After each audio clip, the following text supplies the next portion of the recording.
Board of Appeals to order. I'd like to remind everyone in the audience this evening that this hearing is being videotaped and audio taped, so please keep that in mind if you decide to approach the rail to address the board. For tonight's meeting, I want to note that alternate member Kavicki is a voting and deliberating member, and I would ask you all to please join me in the Pledge of Allegiance. Pledge allegiance to the flag of the United States of America and to the republic for which it stands, one nation, under God, indivisible, with liberty and justice for all. The first item on our agenda this evening is a continuation from last month. This involves the petition of Winchester Hospital in connection with a variance, two variances, one to install a sign at a particular location, and another variance seeking to enlarge the sign. Okay, good evening. For the record, Attorney Joseph Tabby, Woburn, Redmond, 500 Unicorn Park Drive in Woburn, here on behalf of the petitioner, Winchester Hospital. So as you know, this matter has been before this board on several occasions, so I think what I'd like to do is just sort of summarize where we are at this point. This particular request is for two variances. One, to allow for an additional freestanding cluster sign within 200 feet of two existing free cluster signs, so that the sign would be 145.6 feet and 130.2 feet from the two existing freestanding cluster signs that are on the site plan. And then with this petition, we've proposed a one-panel cluster sign at 32 square feet, asking for a variance from 15 square feet to 32 square feet.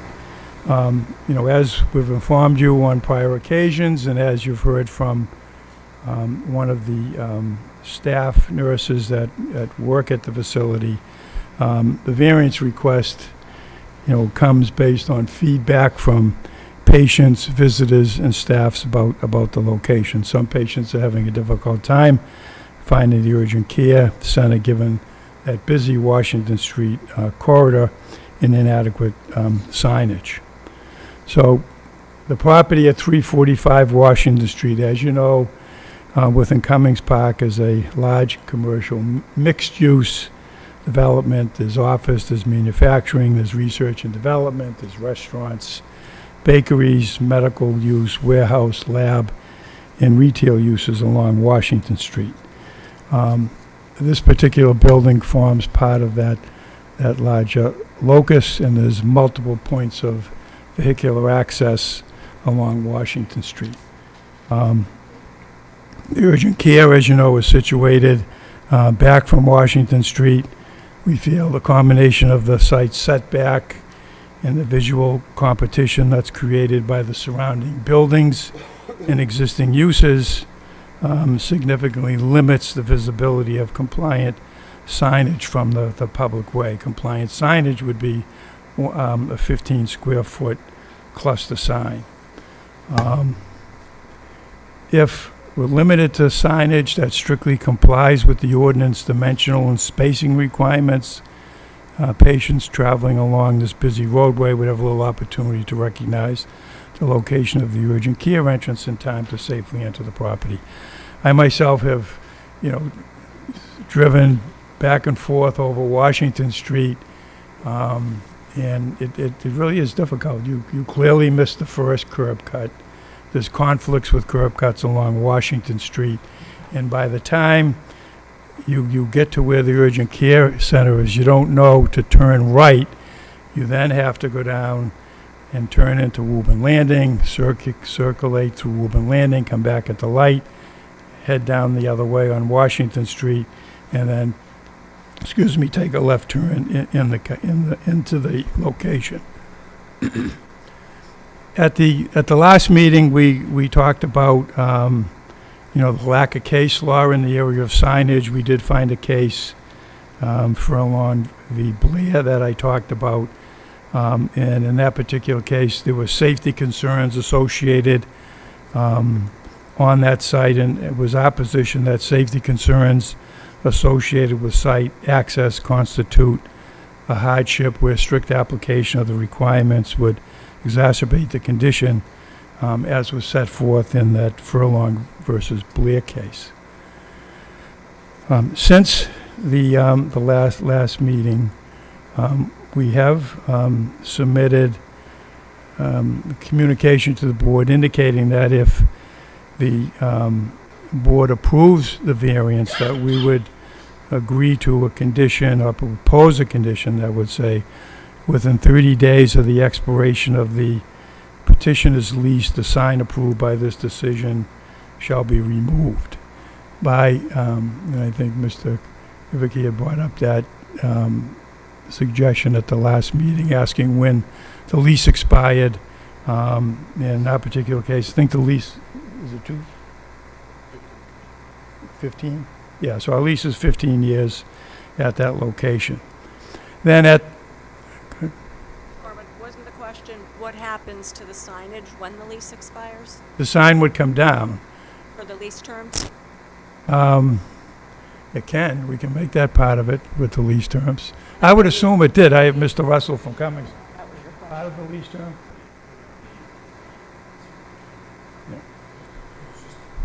If they were to vacate.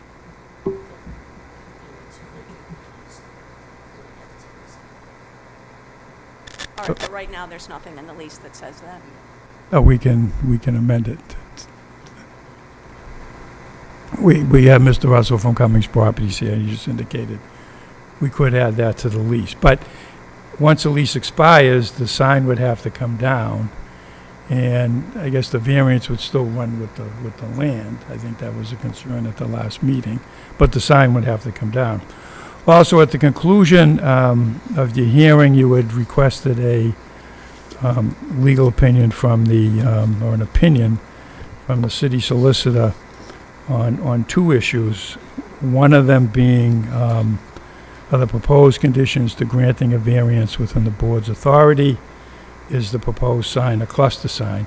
So as you know, Mr. Salvati indicated that it is his opinion that although it may be advantageous and helpful in any future proceeding that the property owner assent to be bound by the conditions, it is not a prerequisite to the imposition of the conditions themselves.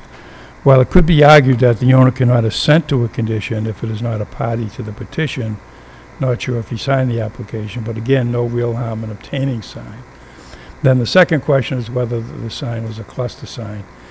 He said, based on definitions provided, the definitions of research and the opinion of the building commissioner, I believe the sign presented is a cluster sign subject to the zoning code requirements relating to such sign. As such, a variance to the dimensional or location requirements can be granted with the requisite finding.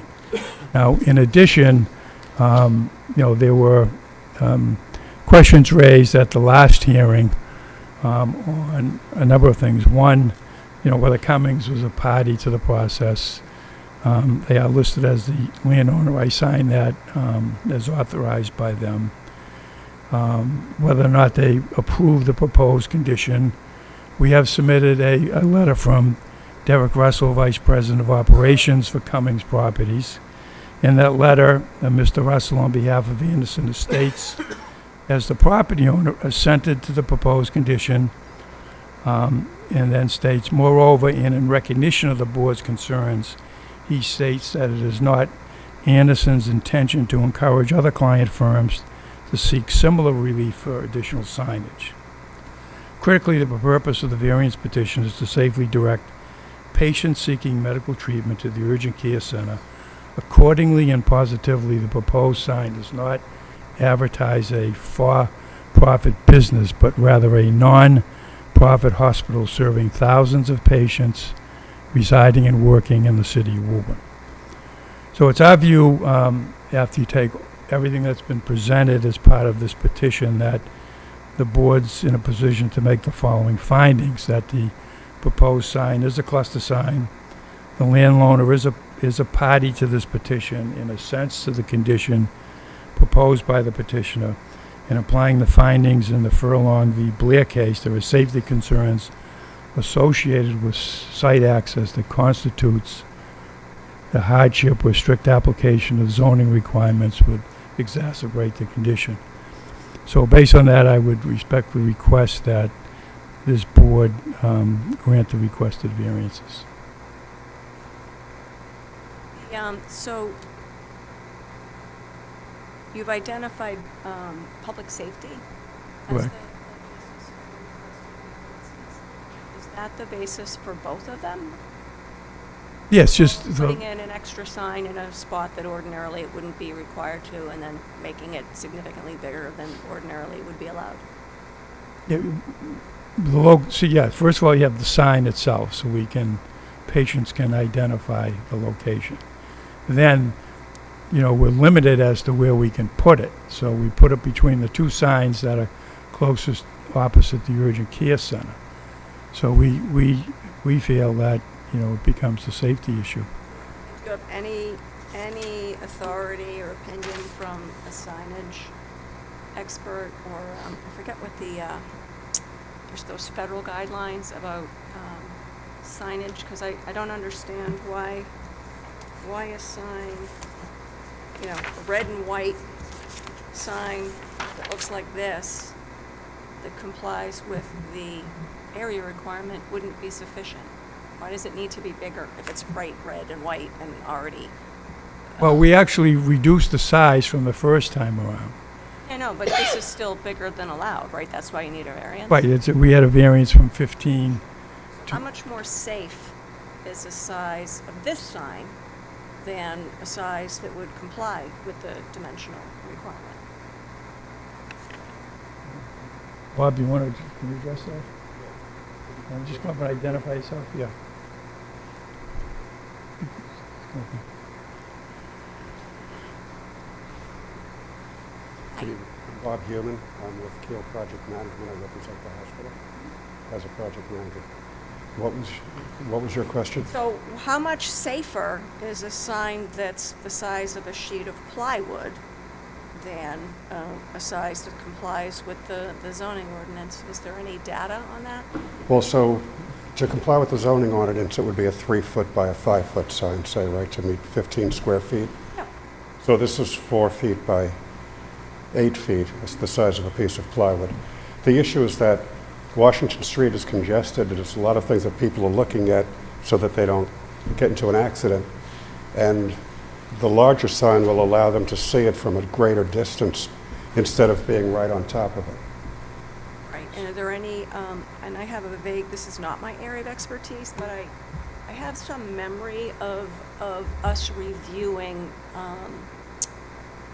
I think the federal government has guidelines in terms of viewing distances and signage. Is Right. there anything in those guidelines that says, a 15 square foot sign can only be seen from, I don't know, how far away, and this one can be seen from twice as far?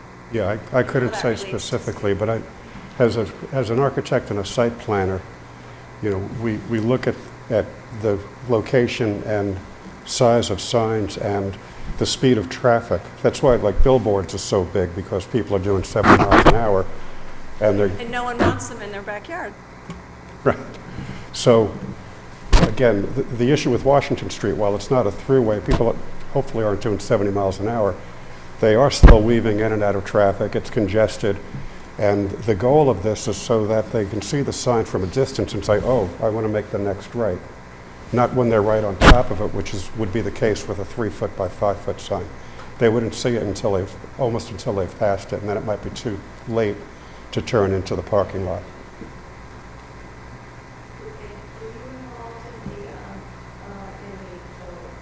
Wall signage that was installed for the urgent care facility? That was, I managed the project, but we had a sign designer that did that. Is there any consideration to using all of the space that is provided to this particular tenant in that particular location to making the sign that's right over the entrance that people are looking for?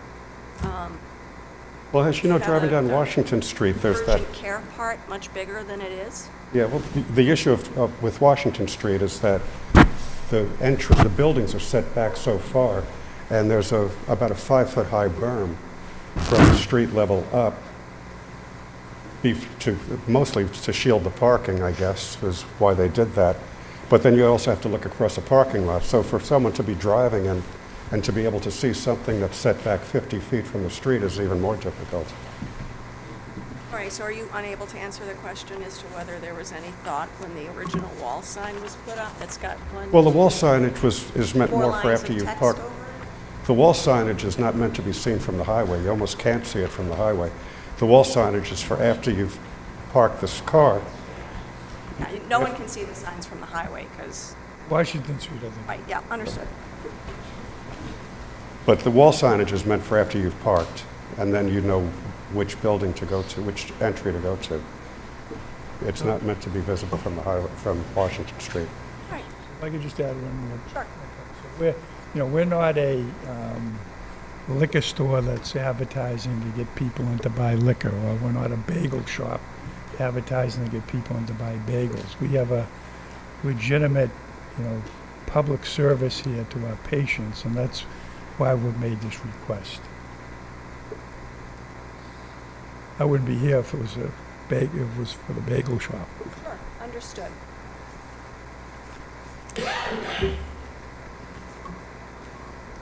I just wanted to comment briefly on one of the things that I like about being a lawyer is that I'm always learning things. And so after I reviewed the city solicitor's memo that talked about the board's ability to impose conditions, I realized we have imposed the exact condition that was referenced in 3 Board of Appeals of Southborough.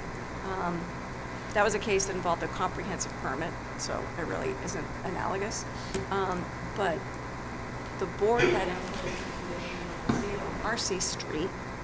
I don't know if you recall, but the variance that was granted, and that was conditioned on a whole line of other things that the city had to do. That I get. The only other condition that I saw, though, related to drainage in connection with the variance. So I'm still, I haven't seen any cases that impose conditions like this. So I still am wary. But in any event, let me ask if any other members of the board have any questions. Is there, oh, go ahead. Sorry.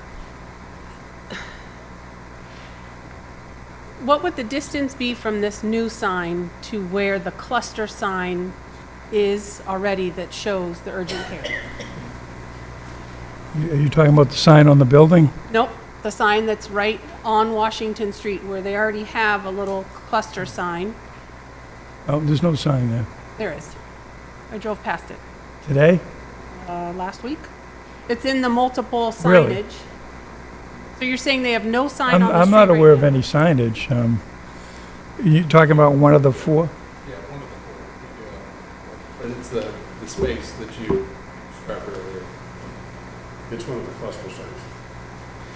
They don't follow me.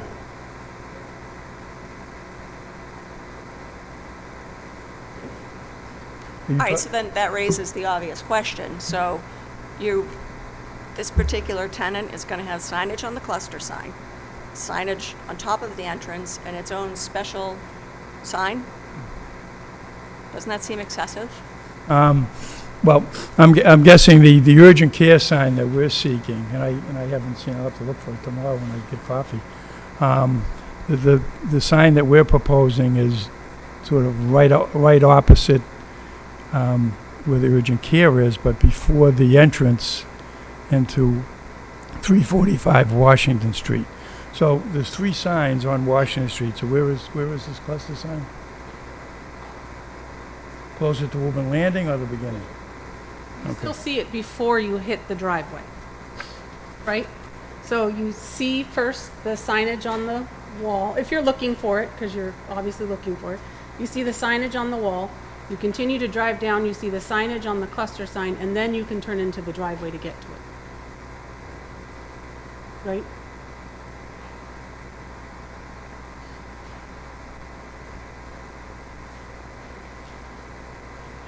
So can I just clarify? What does the Yeah. sign? So I'm looking at the plans that were submitted. These are Allen and Major plans dated 9/8/25 on page number 1. It shows the 3 existing signs. I just want to be sure that I, That was the previous petition. oh, I'm sorry, this always happens, I have too much paper. All right, is there anything in the revised application that shows the locations of the existing signs?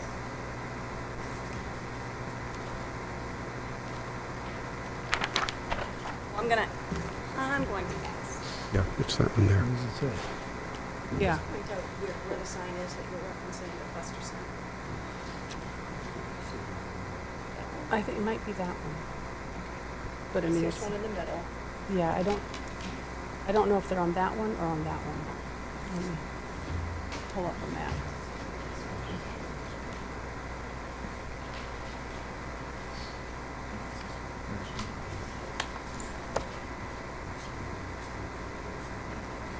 Attorney Tarby, can the petitioner clarify the location of the existing cluster sign for the urgent care It's the facility? one that's the furthest north, right before the driveway. Okay, all right, that's what I had assumed. Thank you. And what is the distance going to be from that signage closest to the driveway to where you want this new sign? Is that 160? Yeah, there's, just bear with me 1 second.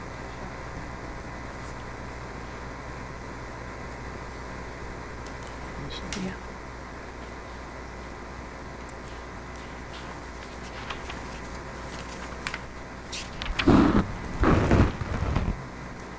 And 45.6 feet.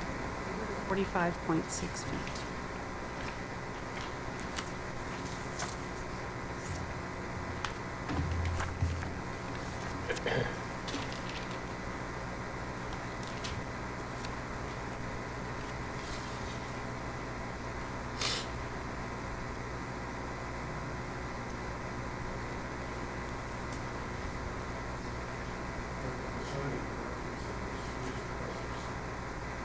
Winchester Hospital sign is one of 4 panels that are on that sign, and it doesn't emphasize urgent care. It has the other practices that are at that address as well.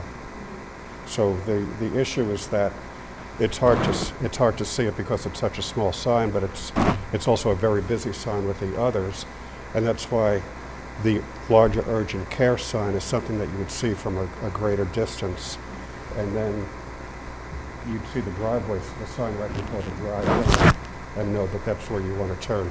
But Yeah. at least the red urgent care sign would give you a warning that I'm here now. I got to turn at the next right. Sure, and I understand that, but, I mean, it's interesting, you reference calling it a cluster sign where the multiple signs are, but Right. then you're also trying to call this single panel a cluster sign. Because you're trying to use the sizing for a cluster sign for a single sign. Right, that's correct, but that's the opinion of the zoning enforcement officer, the city of Woburn, so.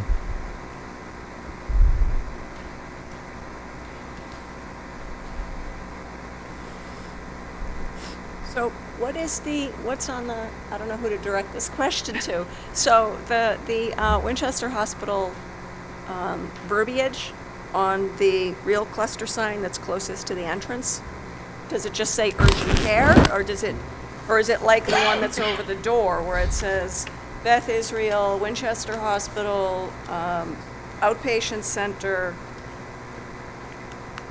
and urgent care? I believe it says outpatient center and urgent care, radiology and lab What on that small on sign? that small sign, yes.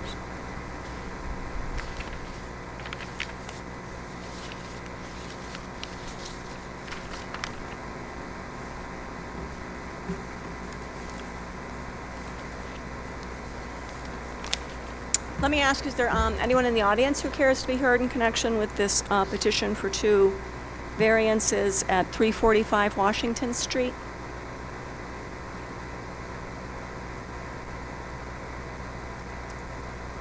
Any additional discussion? Oh, there's somebody. Oh, I apologize. Good evening, board members. I'm Derek Russell. I wrote the letter in favor of signage for Winchester Hospital. Just here to verbally communicate that support and here to answer any questions if anyone has it. You just give us your address for the... Sure. 200 West Cummings Park. Questions? All right, thank you very much for your time.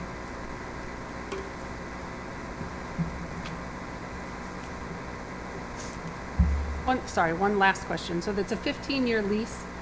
If they leave early for some odd reason, then the sign still, there's that condition, you guys are saying that there would be the condition of within 30 days of departure, that the sign would be removed?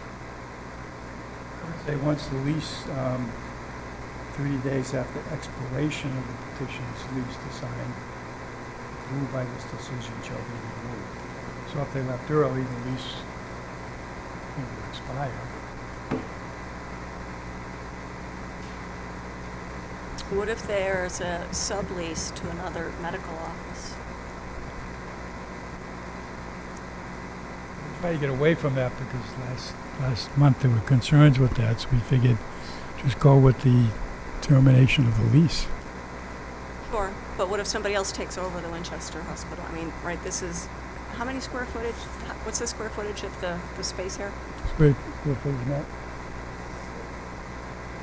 So what if somebody else comes in, so there's a 15-year lease, what if Winchester, I mean, I don't know the circumstances surrounding why, the decision to leave Alfred Street. What if there's another decision, 5 years in, that, Washington Street's just not working out the way that we thought.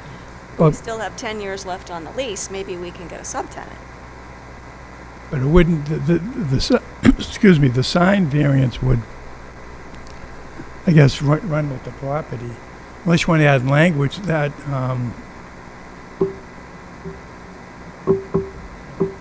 City Council will have language on a fast food permit. They'll say, this fast food special permit is issued to Dan's Fast Food only, unless a transfer of the special permit is allowed by the City Council. But, the concern last month was the special permit issued directly to Winchester Hospital. And we wanted to run with the land. Yeah, because that's always been, variances run with the land. And the only case that I saw that imposed a condition based on a particular person was described as a very, it was described as a curious condition in a land court decision. So it seems, again, it just seems counterintuitive to me that a condition would be personal, where variances run with the land.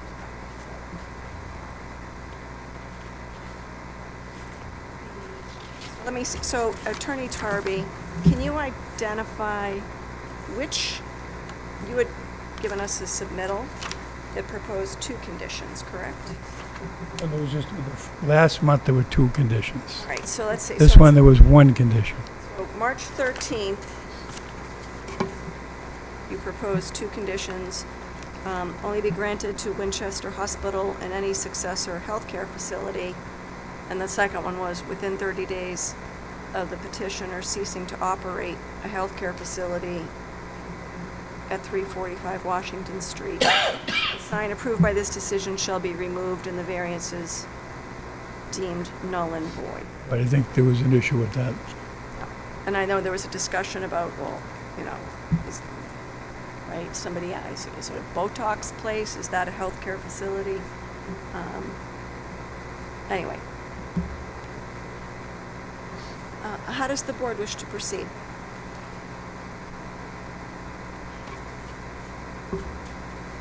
Can I ask just one more question? So what about if the condition says that the sign variance granted for X number of years unless extended by the Board of Appeals? I'm just thinking out loud here with a...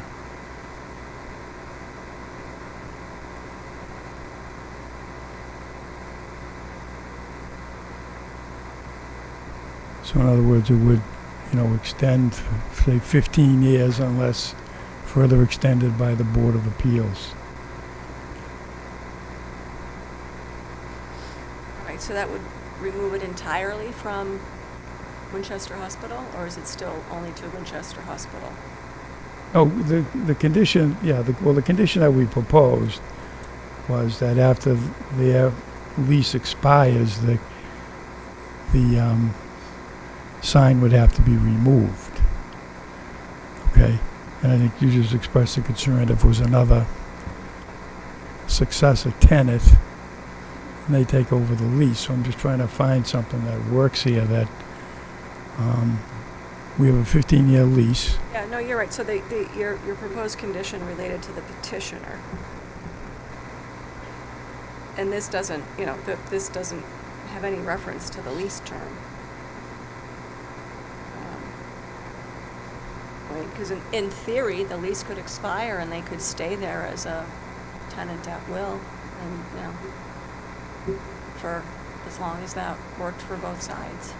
So the lease would have expired in that instance, but they'd still be operating there. Well, have you read the holdover provision in the Cummings lease? I have not had that pleasure.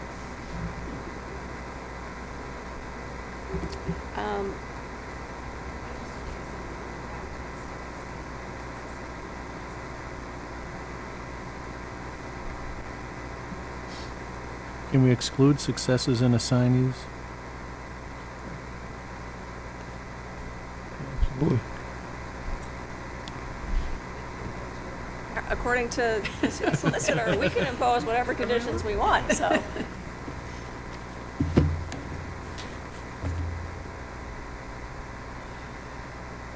So, is anyone going to make a motion in support of either of these? Because if no one's going to make a motion, then. I would.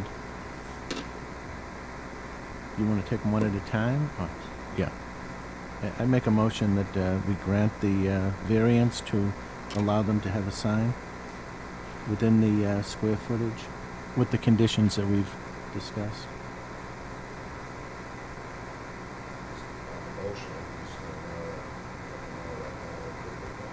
I'm Or confused. have some sort of draft decision made, or Member Clancy, was that a motion to allow the petitioner to install a sign at the location it seeks? And I'm sorry, can you just say it, because I didn't, Yeah, to grant the motion, the variance to allow them to have the sign at their location that they're requesting.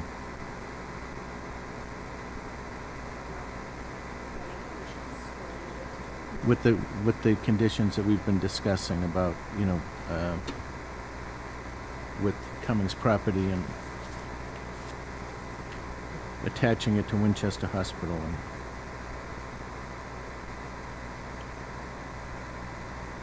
30 days after Yeah. the lease expires, Yes. or should they vacate the lease in 30 days? help me with the line. operating? or- Help you with the Yeah. language.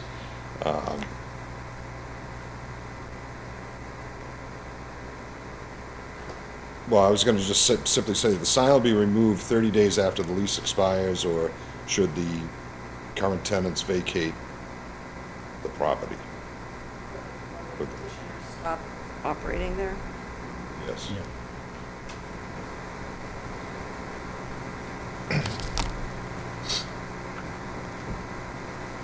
Counsel, the wording of that sounds good to you? Yes, it does, yeah. Is there a second? So I'll second that. All in favor of the pending motion? All opposed? All right, so that passed 4-1.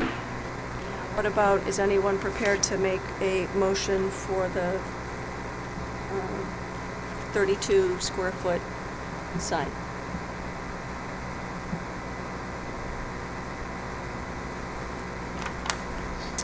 Is there a motion to deny the request for a variance for 32 square? I'll make a motion to approve the size of the sign as submitted and with the same conditions, if needed.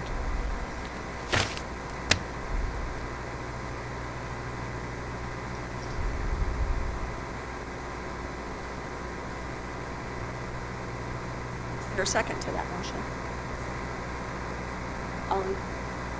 Did you want to add anything? Okay. All in favor of the pending motion? Opposed? All right, so that passed. Thank you. All right. A decision will be prepared and received.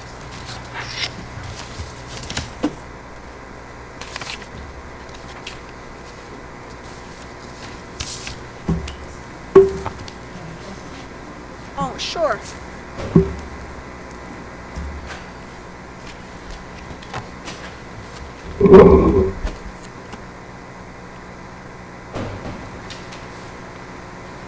All right, the next item on our agenda is the petition of Roy Van Buren, 41 Nashua Street, seeking a variance to allow for reduction of the side yard setback from 12 feet to 7.3 feet in connection with building an addition. Hi. Good evening, Madam Chair, fellow members of the board. My name is Roy Van Buren, one of the owners of the 4143 Nashua Street duplex. The other owner is in the audience as well. I'm seeking a variance to allow a very modest addition on the side of my property, which would be approximately 7.3 feet from the side yard. The purpose of the addition is to create ground floor bedroom and bathroom so that I may continue to live in the home long-term as my needs and my family's needs evolve. Before I begin, you were provided with two documents. The first was the original packet, and then I provided just enlarged versions of the certified plot plan just to make it a little easier to read. The property has several unique constraints. First of all, it has a very small footprint. Downstairs, on the ground floor, I have approximately 465 feet of ground floor, which is just a living room, a eat-in kitchen, and a small half bath, and stairs going down to the basement and up to the second floor. In addition, in the rear of the building, it's extremely narrow because of how the duplex is separated into 4143, as well as I have several utilities in the back, including a 100-foot electrical trench going to the shed, a 15-foot electrical trench going to a current concrete pad with a hot tub, gas egress, and water drainage submerged. So expanding directly to the rear of the property would be impractical. As a result, the only viable location for a modest addition is along the side yard, and that's the reason that the variance is being requested. The addition has been professionally designed to be consistent with the character of the neighborhood, and I've received support from the other unit owner, as well as both of the abutters, one of which is here as well. I'd be happy to answer any questions that the committee may have. I'm unsure. So, is this a duplex that was split into two separate condos? Or is it a Yes, it's duplex? deeded, it's two separate units. Okay, I only own the 41 National. 41, okay. And is there, I assume there are condo association documents? Yes, there's a master condo document. And if the board approves that, I've already worked, and you'll see it in writing, but I've already agreed to amend that in consultation with the other unit owner and have that registered with the Registry of Deeds. Okay, so the reason I'm asking is that most condo documents will identify common property and property owned by the condo association that is, blanking on the word right now, but it's basically you know, if you own 41, this section of the property is your property. Yes. You can exclude the other condo owner from it. And then there's typically some common property. It's also common for ownership interests to depend on square footage. And so I'm asking these questions because I want everyone involved in this condo association to be fully informed that adding property to one side may upset the balance that was created in the condo documents. Correct. It may give you greater rights under the condo documents than you have now. And I don't know, and maybe it doesn't, I don't know, but I want to be sure that everyone who's impacted by this, you know, knows there may be certain consequences. And I don't know if they've been discussed, and maybe They you've have been already, that's discussed. what you're saying, you're already going to amend things. Yes. But I feel compelled to ask that question. But that has explicitly been discussed. Currently, under the condo document, my unit is responsible for 40% of the common expenses, the other unit for 60%. After this addition is put in place, it's going to be closer to 50-50, and we agreed to reallocate in that Okay. manner. All right. References 40%. His deed to his unit references common areas and facilities is 40% subject to reduction if, as, and when future phases are created. It says reduction, but not expansion. Yeah, it says the undivided percentage interest of the unit conveyed hereunder in the common areas and facilities is 40%, subject to reduction if, as, and when future phases are created.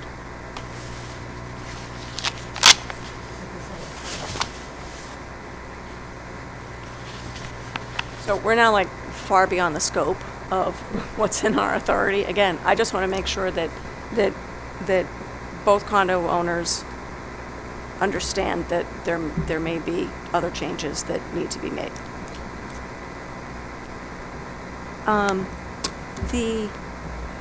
The concrete pad that's shown on the, and thank you for enlarging the plot plans. I just want to be sure that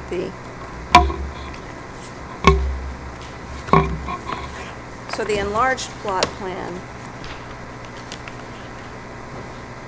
does not have the stamp, but the small versions do. It was simply because I was Okay, copying all right, again, from I the larger, usually which has the make a note of stamp. that if they're not stamped, so I just wanted to double check. But it's the same exact thing that's depicted here, and I have the Okay. larger that's stamped. So I think, so the hardship, my memory of a hardship when I read your application, you said that, you know, there's all this stuff behind the house. There's this concrete pad, you know, there's servicing, you know, service lines going to the house. But isn't so that the concrete pad and the hot tub Yes. behind the house now, that's going to be, it looked like it's just going to be relocated on top of the new proposed deck? It'll be, the deck will surround the hot tub and the concrete pad. But we'll be able to put footings strategically around the utility lines, where I would not be able to pour a foundation where those utility lines are. Right, and the bulkhead's disappearing. The bulkhead's going to get removed? Correct, because the egress in the basement is going to be on, as part of the addition. All right, so the location of those things don't actually prevent you from developing the property, and you could just put your addition to the back of the existing building. I couldn't because of the electrical trenches in particular, one which runs continuously 100 feet. Sure, but to isn't the that shred. just like a little, like a 1-inch PVC pipe that the electrical lines run out to the shed? Well, it has 4 electrical lines running, because I have a sub-panel in the shed.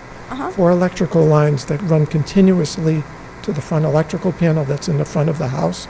So we would have to dig up the trench, move the pull all the wiring all the way out of both panels, Yeah. relocate the trench, then I would still have a gas egress, I would still have drainage. What's the, I don't recall saying anything about drainage. What's the issue with drainage? It's depicted on the certified plot plan, but it's where you have the downspout and it egresses underground. Yeah, but that could get moved as well. I mean, you're taking out your bulkhead and you're removing the concrete pad already, right? For the bulkhead, we were just going to be removing the bulkhead door and covering the first few feet of it, but we were still going to leave unobstructed the 3 or 4 feet towards the back of the house, so that the gas line would still be able to vent. The electrical lines would be unimpeded.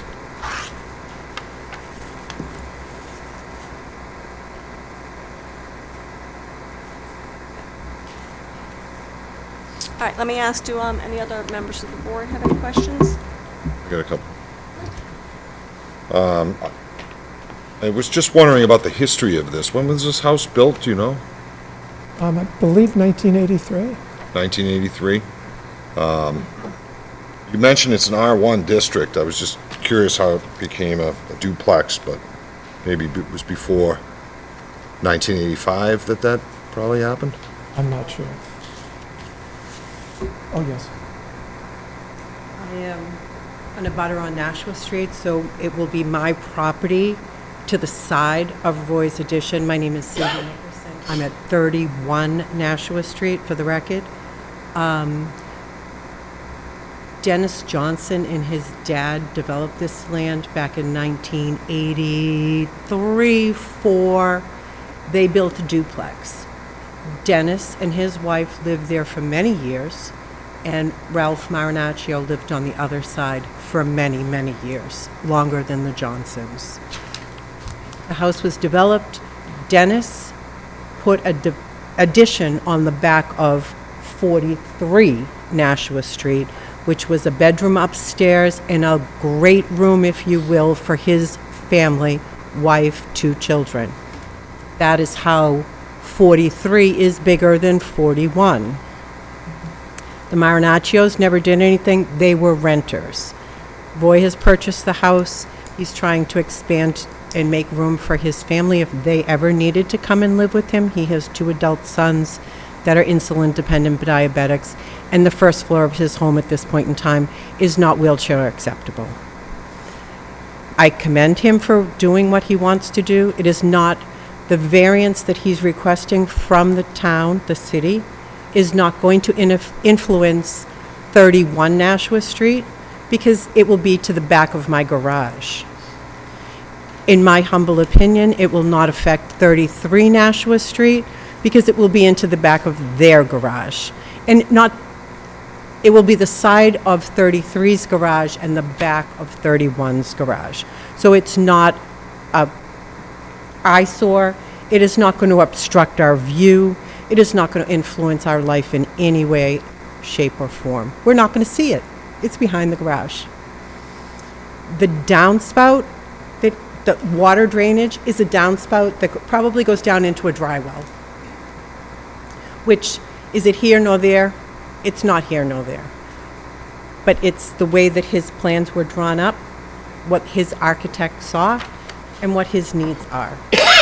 And if it's 7.3 feet that he needs, 7.3 feet is not truly a big deal into the back of a garage in well-established neighborhood. That my house was built in 1870 something, and my neighbor's house was moved to that lot back in the 30s, I'm going to guess. I appreciate you answering the question there. You're welcome. And, Anybody else I do have a another question about the neighborhood or the... I have another question. When was the deck built?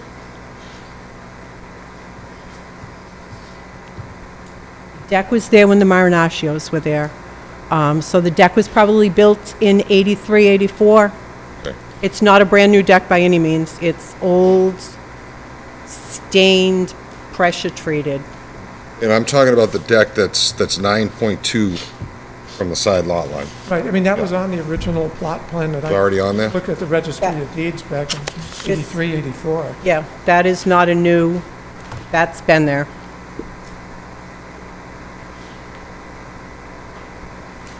Was a variance obtained for the deck? Do you know? I never was called before the board before. I've never gotten a notice before, so back in the 80s, I guess things were a little different. I don't know.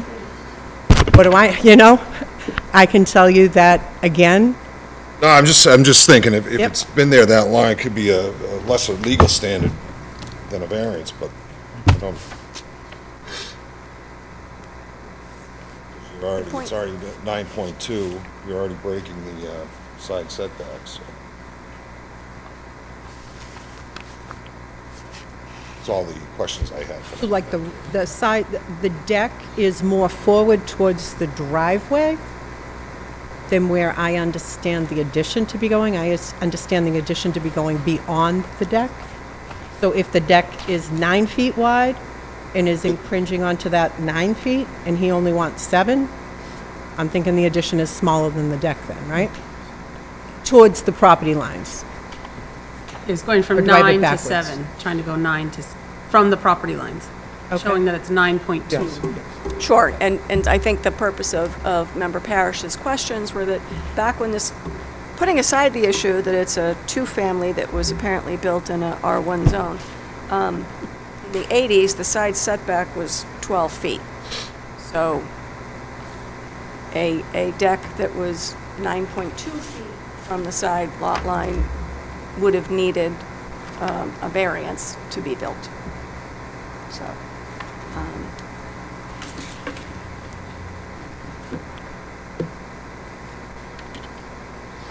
Ms. Nickerson, how long have you lived at your house?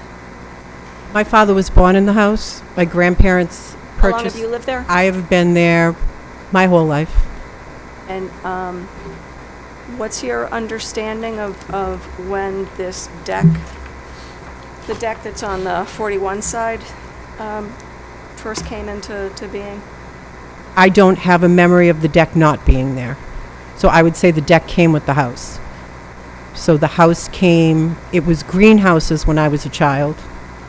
The land was greenhouses when I was a child. The greenhouses went away.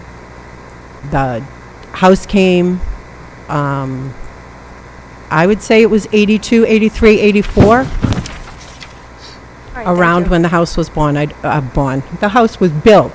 My son was born in my daughter was born in 84, my son was born in 86, and my son and Dennis's son were very good friends. So I'm trying to correlate everything with children's childhoods, so.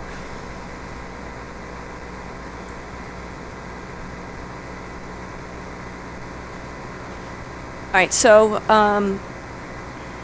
because that deck, which was likely illegal when it was built, appears to have been in existence for longer than 10 years, but no one's looked at the building jacket, so nobody knows if any request for enforcement or anything was filed.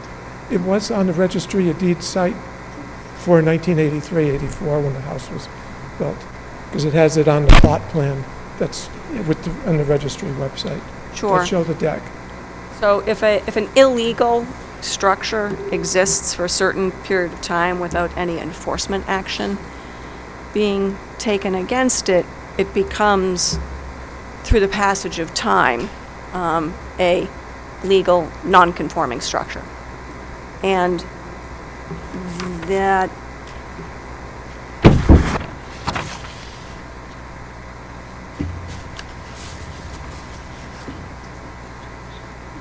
so Mr. Parrish's point was that you're already violating the side setback. And so when the board is presented with pre-existing non-conforming structures, those, oh, you know what? It's only the houses, right? What? It's only the house. I don't know if the deck counts.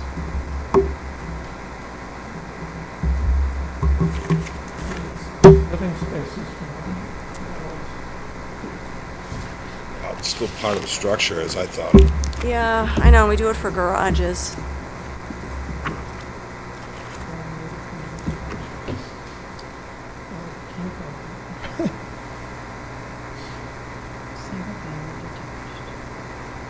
permit, it says 25 feet. So it's, the whole house would have been non-conforming. The whole house is non-conforming, but look at how many other houses on Nashua Street are non-conforming.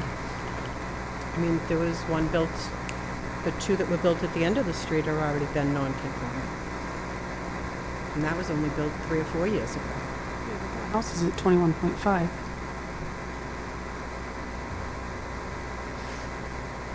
I'm just trying to think of an easier legal way to do this for you.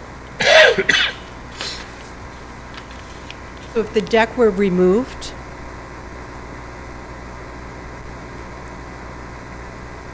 does that make a difference?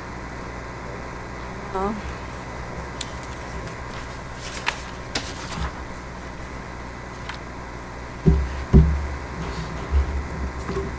I'm trying to determine if this is something that the board would have jurisdiction to treat as a request for a special permit. So, let me tell you why. So, the standard for a variance is very high, all right? The board would need to find that there is a hardship on this lot, specific to this lot, doesn't affect anybody else in the neighborhood, that based on the soil conditions, shape, or topography, that essentially compels you to violate the side setback. Okay, so typically that's, oh, there's a really steep slope, or there's all ledge and rock back there. That's why the house is where it is. But I mean, you have a perfectly rectangular, area, and there doesn't seem to be a hardship, but there's a different standard for a special permit. And so if the board has authority to grant a special permit, it can do so if it finds that the proposed addition is not substantially more detrimental to the neighborhood than the existing condition. Would they still be able to do that, given the extra 2 feet where the deck is? You can expand and intensify non-conforming uses as long as the board finds that it doesn't create a new non-conformity. And so what Member Parrish is saying, that there is already a non-conformity on the side setback over there. So since it's already not compliant, if you get 2 feet closer to the side lot line, you don't need a variance, you just need a special permit because you're already non-compliant. Is that the point? Yep.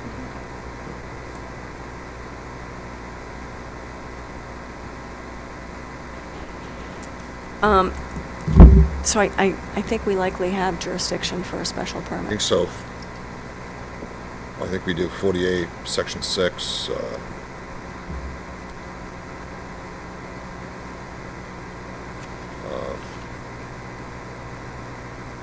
I can read what AI says, but I can't read it from the... So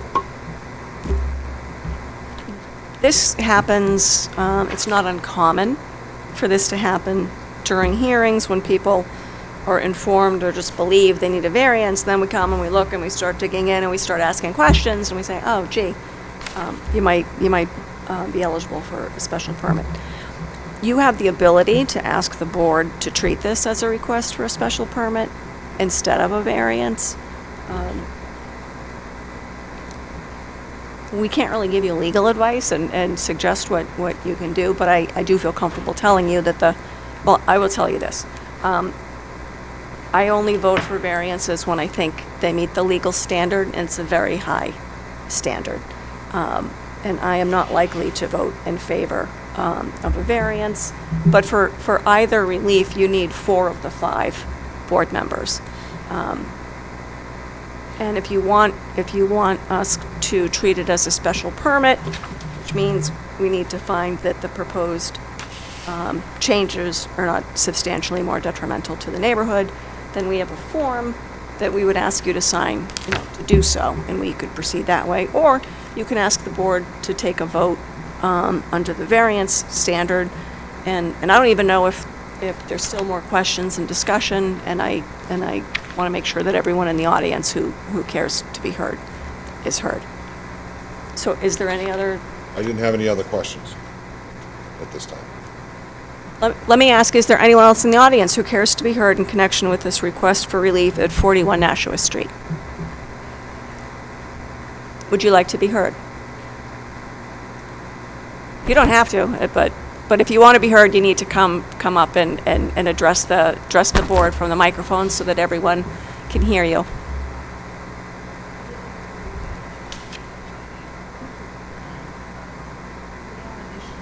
They just built the additional bedroom and dining room right there too. And we always support him, and if he wants to do additional, we will be there for him and we will support it. Thank you. If you could just give us your name. My name is Silva Arstamian. You just spell the last name so we get it. Arstamyan. Too long. Thank you very much. You're We welcome. appreciate your time. Silva's my co-owner on the condo. That's the 4143. Oh, I thought you said you were 42. Just Oh, okay. All right. You know what? Then I need to listen better. So do you have any sense of whether you want to ask the board to treat this as a special permit or ask for a vote on the variance? I mean, are there any more questions that you had or anybody on the board had? And if I were to treat this as a special permit and file that paperwork, do I come back in front of the board? Oh, no, we would vote now. Pardon me? We would vote now. Okay. And then I would just work through Gordon in filing the paperwork for the special permit? No, this is already, you've given us all the paperwork that we would need for a special permit, and we've asked the questions that kind of impact that. So Okay. if you want the board to treat it as a special permit, we would be prepared to vote. And if you were to vote, would you be voting on approving it as a special permit? Yeah, someone would either make a motion to approve it or deny it, and we would take a vote. Okay. And you'd be voting on the special permit? Yeah. Okay. Yes, please. Yeah, you want to We'll move convert forward this to a as special permit? recommended by the Sure. chair. I can't recommend anything to you. I explained the standards, and it's your option, sir. Absolutely. Thank you.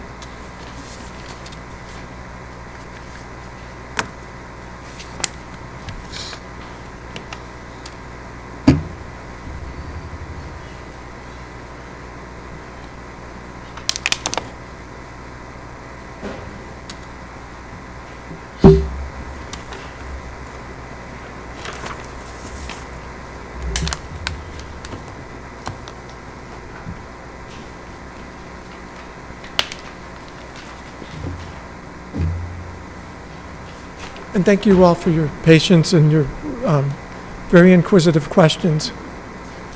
Thank you.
Thank you very much, Gordon.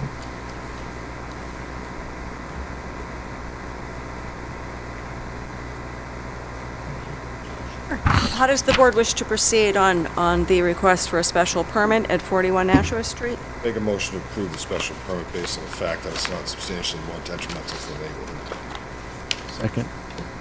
All in favor of the pending motion? Aye. Okay, so that passed. A decision needs to be prepared and filed with the city clerk's office. No building permit will issue until 20 days passes without an appeal being filed of the board's decision. And if you have any questions, you can reach out. If you have any questions on the timing, you can reach out to Mr. Vincent, okay?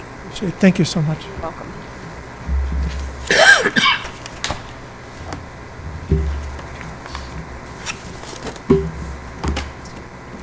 The next item on our agenda is the petition of Aaron Banker, 108 Arlington Road, seeking a special permit to raise an existing garage and build a new one at 108 Arlington Road.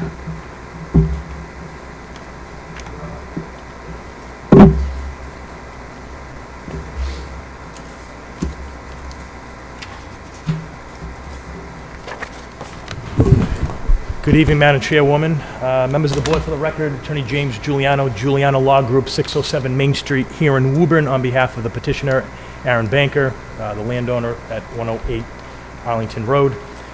We are here tonight for a special permit pursuant to Section 7.3 to allow the raising of the existing accessory structure, which is of a garage by 20 by 20, and reconstruct a new garage and loft space.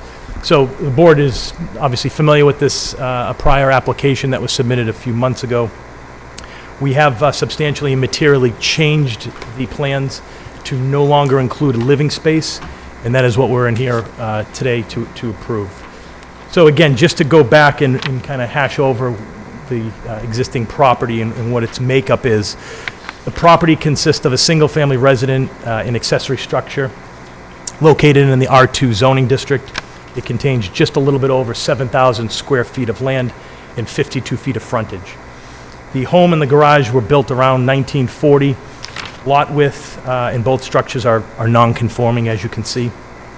The garage, as I mentioned before, it not only hugs the lot line, but it encroaches over the lot line by a few feet. We're willing to move that, obviously, with this new application. So, again, just a little bit background. The petitioner is brand new to Woburn, bought his first home in August of 2025. He's looking to eventually rehab the home itself, starting with the accessory structure, which is the garage. The new structure will be 27 by 33.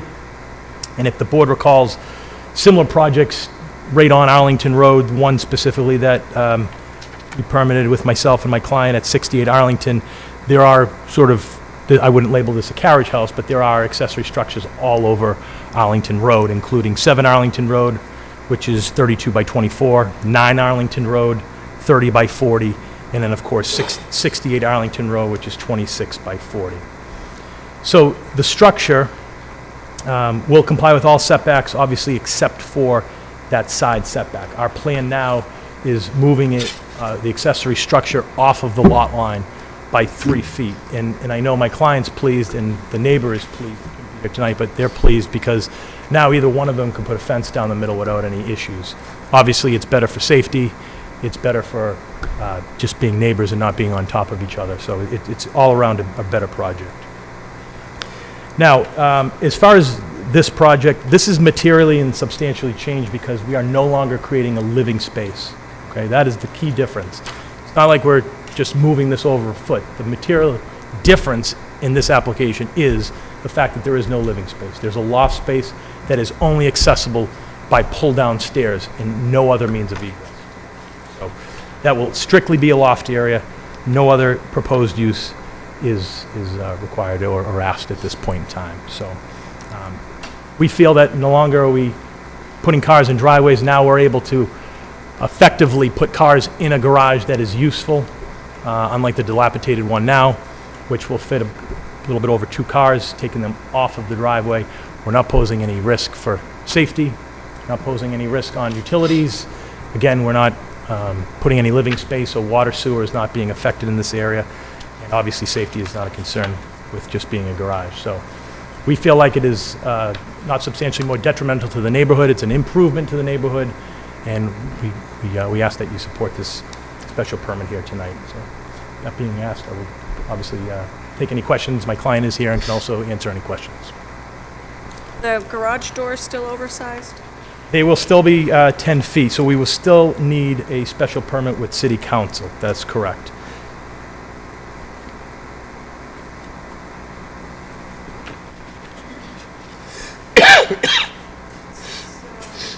Other.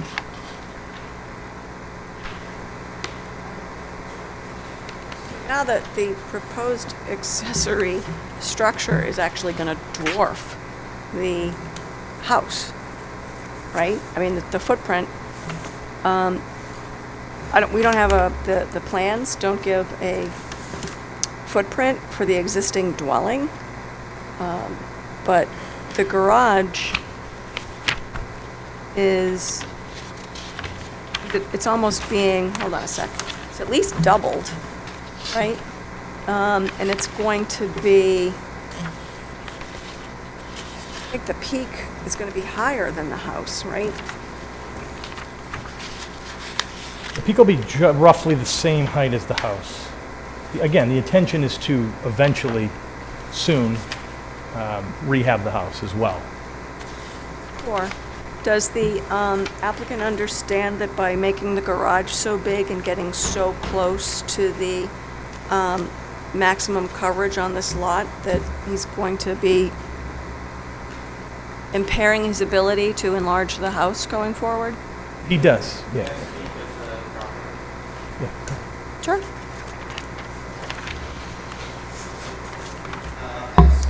Can you do me a favor? Can you wait till you come to the microphone and identify yourself? My name is Aaron Banker, property owner. Hello, everybody. Thank you for having me.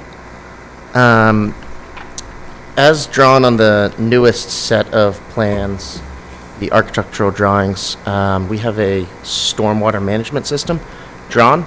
It's not engineered yet. We haven't taken anything to the level of engineering, mostly just to not incur excess cost until we get to that point. But I'm actually a home builder. It's my trade, so I'm aware of the impact of more roof line on properties and the way that it can cause water to flood basements. Especially this would cause a problem on my own basement. So we intend to install a Caltech stormwater management system, engineered, designed, stamped, and fully inspected during the construction. There's kind of no better time than when we have equipment out there, and it's not required. We haven't triggered that requirement yet, but it feels the right thing to do when adding more square footage of impervious structure. Sure. And I see the drywall on the plans. My point, though, was that because with this proposed expansion of the garage, you're going to be 23.5% proposed lot coverage, and you're limited at 25%. So in the future, when you start rehabbing the actual home, to the extent you want to expand the home, you're not going to have a lot of room to expand because you're going to have used it all up on the garage. So, and then I had questions. So, Attorney Giuliano, you said something about the crawl space can only be accessed by a pull down. That's correct. But so, forgive me for taking the statement there's going to be no living space above this garage with a big grain of salt, because most people would not design a garage and install two shed dormers, very significant shed dormers, to like store boxes up there. So I fully expect that at some point in the future, that's going to turn into living space. So for whatever that's worth. This is, and particularly since this was that the last time you were before the board, there was a request for an ADU to be put on this property. And that is probably all well and good as long as it complies with the size requirements going forward. But I think I had one other question. So, oh yeah. So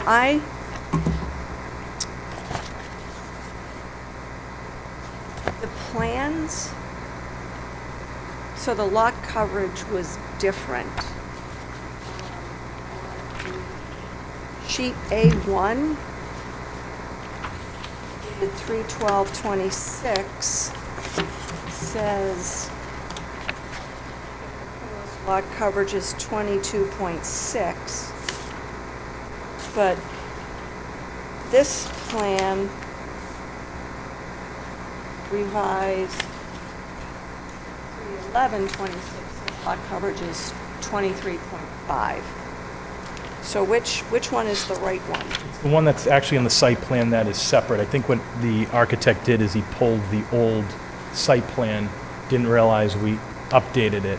And I don't like when they put that in the architectural plans. That's why I submit the separate site plans for that exact reason. But the actual and the correct is on the separate site plan done by O'Brien. So this application is based only on the revised plan. That's correct. That is the accurate.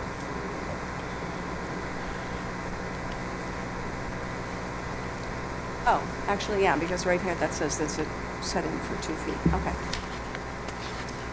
And if I may rebut, Madam Chairwoman, those comments too. So a few things. If you notice, and again, going back to 68, because I made the same argument in that regard in that application.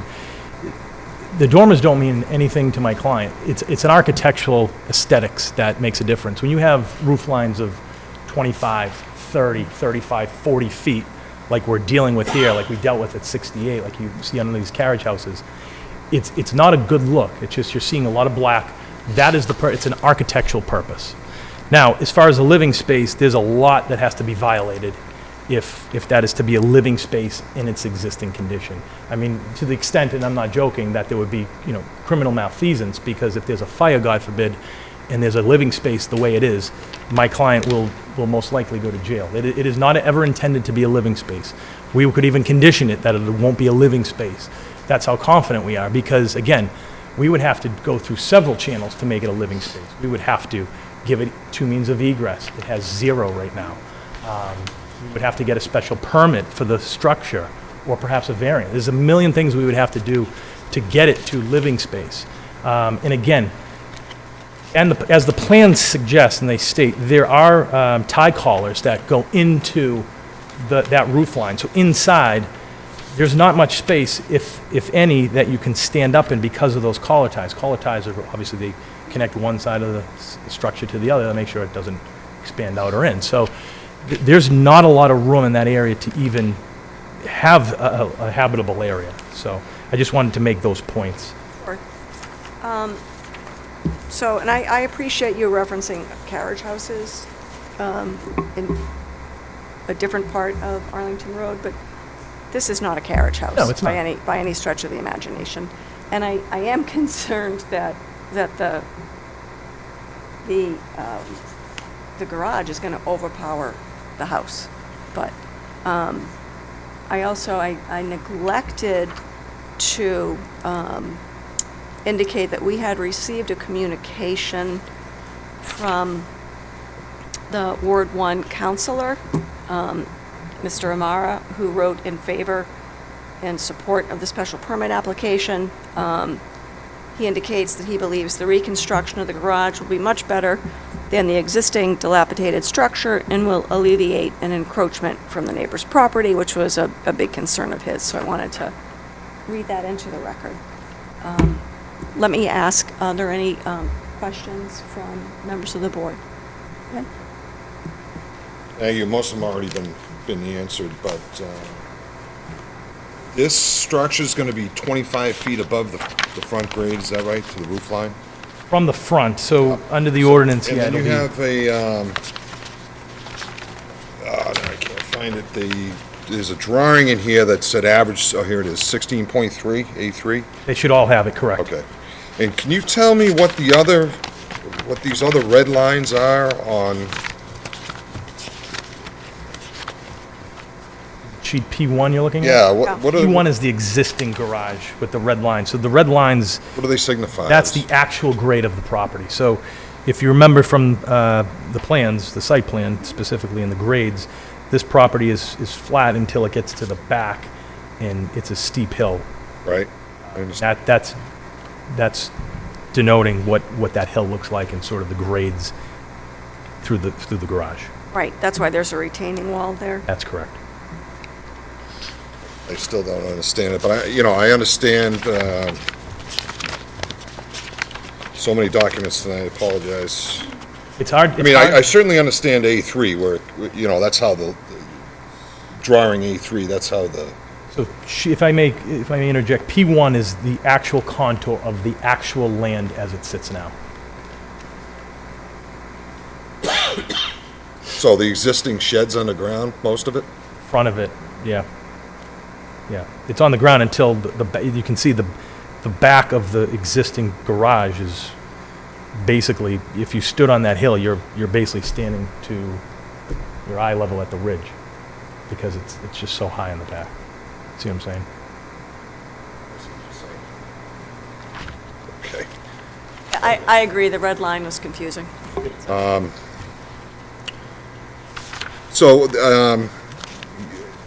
Certainly answered my question. I saw that in the drawing about the pull-down stairway. Are you just going to utilize the attic area for storage? Is that all that's going to be? Would you be amenable to a condition for that? Yeah, as I mentioned, Okay. we can put a condition that it will never be used for living space. It will only be used for storage. That's all I had. Everything else been answered. Thank you. Welcome. I have a quick clarification. On A2, it shows an HVAC system. Maybe that's left over from the previous plans? No, so the garage will be, he's a car enthusiast, so the bottom garage will be heated and air conditioned. So that's where Okay. the condenser will go. Let me ask, is there anyone else who cares to be heard in connection with this request for a special permit at 108 Arlington Road? How does the board wish to proceed?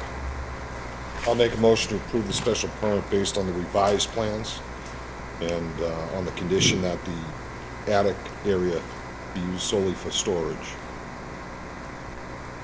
Second. All in favor? Passed. Thank you, everyone. You're welcome.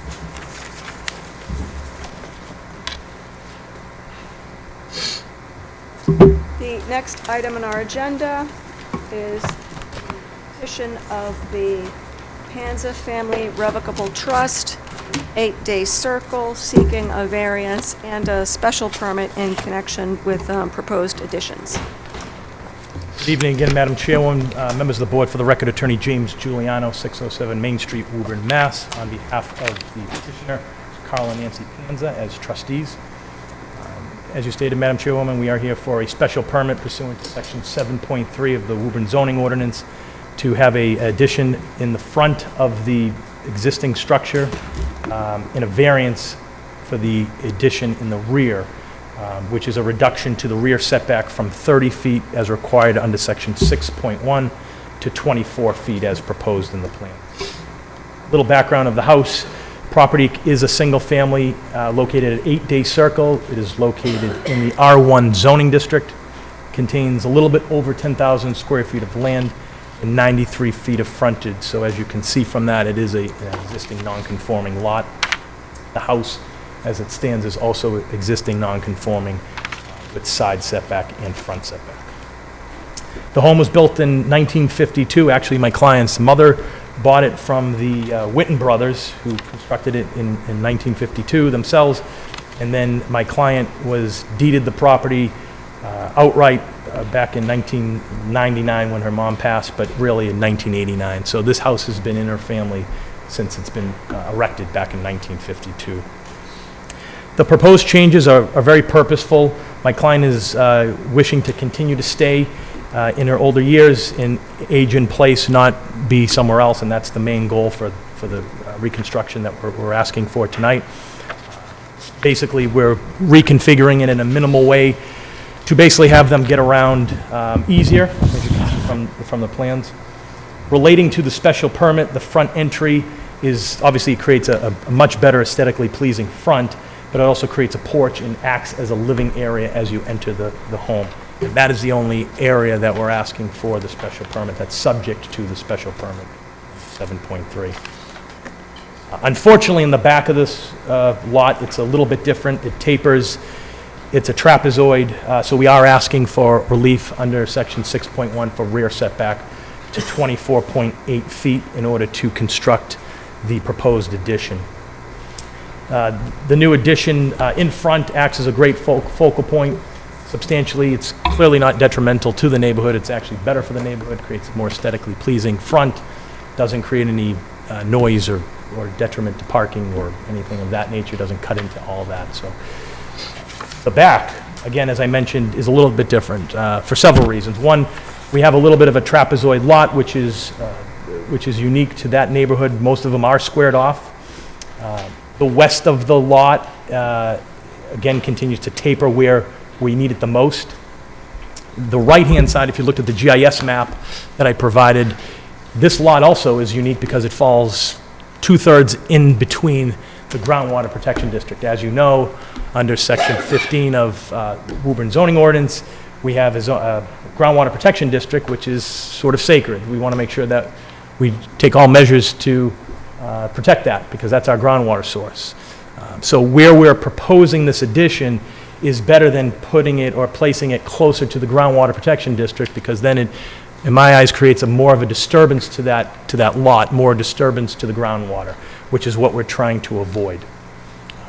So that's one of other things that I wanted to mention. So if you look, we are also trying to mitigate construction, not only costs, but disturbance to the neighborhood. We're trying to take advantage of the existing floor plans as much as we can. So in this proposal, we're taking the load-bearing walls from the basement and keeping them on the first floor, okay? If we were to move this addition around, we would have to mess with all of that, and that's something we don't want to do. It's more of a disturbance. It's almost like gutting the whole house in its entirety, and that's not what we want to do, and then that would be a substantial hardship to my client. So, again, the addition, to be clear, is part of the special permit under section 7.3. In the the front addition, the rear addition is subject to a variance under 6.1, where we're asking for relief from 30 feet to 24.8 feet for the above reasons that I mentioned. So, certainly answer any questions. My client's here as well on this one, can answer any questions that the board has. How's the basement accessed? Is The there base- exterior, let me be more precise. Is there exterior access to the basement? There is none, and there will be none. If you look at the existing and the proposed, there is only window wells.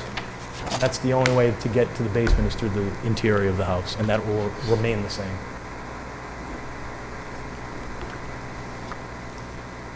All right, so I'm going to ask the same question that I asked when this was last before us.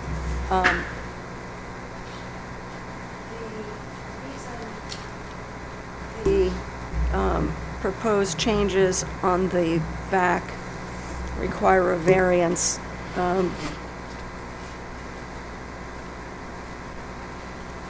Is because, well, there's two, hold on a sec. This happened last time. So you're seeking a variance to 24.8, right? That's correct. That's only for the covered entryway in the back? That's correct. So if the addition was smaller, or there was no, even without the covered back, you'd still need an addition for the corner that's proposed to be 27.9 feet from the rear lot line? Right. So if you put the addition on the side of the house instead on the back of the house, you wouldn't need variance, right? If that's the proposal, that would be correct, depending on, have to see how much space, because again, this was thought out by an architect that we feel is a modest addition using the existing floor print and existing load-bearing walls. If you move it to the left, there may be some severe, and I think there is some severe consequences, because the load-bearing walls that you're supporting now for this structure is going to change. So now you're not only ripping the roof off, now you're going to have to rip the deck of the first floor and re-support the whole house itself. I thought this was an addition, It is, right? So you're going to need to provide support for the addition, whether it's on the back or the side, right? correct. So we're going a little bit up too on this addition. So if you saw the plans, they have a back addition, but we're also raising the roof line a little bit. So, Right. so, Right. yeah. So it would have to it's more of a disturbance, it's more of a detriment, it's more of a, something that we wanted to avoid so we don't have to gut the entire house. All right, I don't understand why you'd need to gut the entire house for a proposed addition that's 8.5 feet deep one side and 13 feet deep on the other. And if you shave 2 feet off the addition, you'd comply with the setback. Right.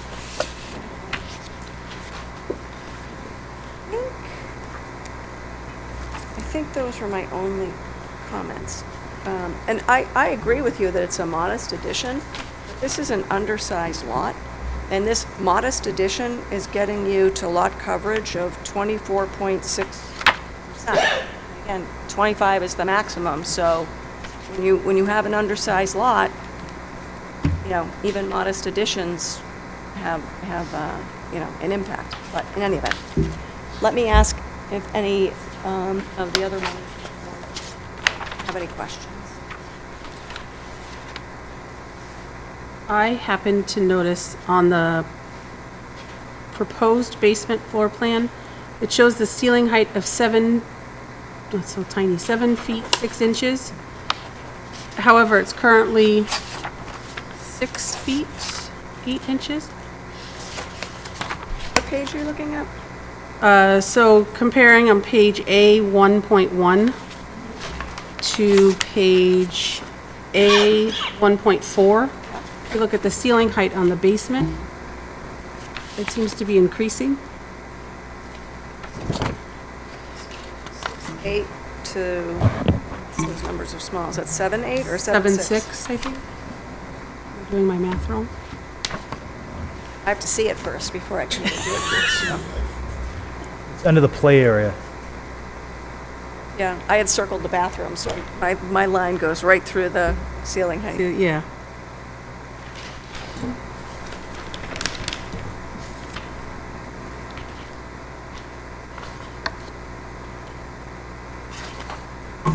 Yeah, so it looks like it's going to be raised, obviously, for so what we have is we have cathedral ceilings up in the first floor. So the deck may be coming up a little bit in that area. So, but that is correct pursuant to the plans. And then shifting the bathroom down, it seems like, and making it with a shower. It would be a full, yes, in the basement. So all in all, we're going from 1.5 bath, 3 bedroom to 3.5 bedrooms are the same.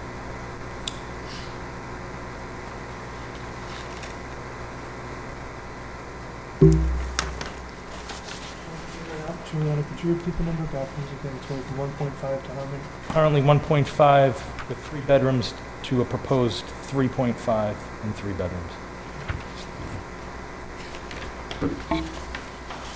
Plus a study. Plus a study, correct. And my other question was, so no bedrooms down in the basement, correct? No, that's obviously building code won't allow it.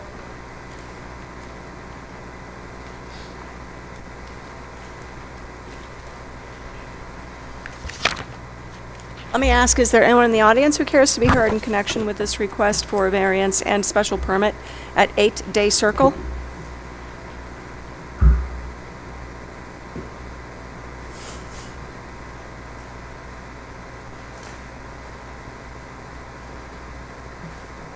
Welcome. Could you identify yourself and your address, please? Yes.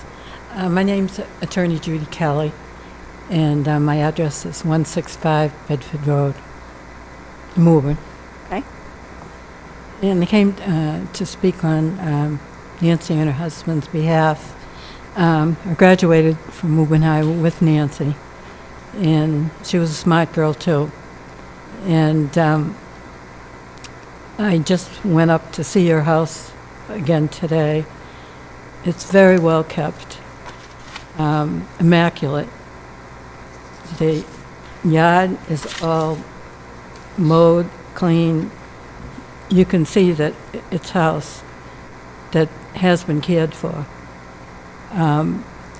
She, I think, moved there when she was 7 years old and lived there until she got married. And after she got married, they moved to New Hampshire. But when her parents died, she inherited the house. And she rented it because she wanted to give up the house. And now that she and her husband are retired, they want to come back and live there full-time. Everyone wants to come back to Woburn. Well, I never left. I left Bedford Road for a little while, but I'm back. We built our retirement house on Bedford Road, and we're real happy there. And we're still happy with our friends. And Nancy's a friend of ours from Woburn High, class of 1961. Do I dare say that? But I think her heart belongs to Woburn.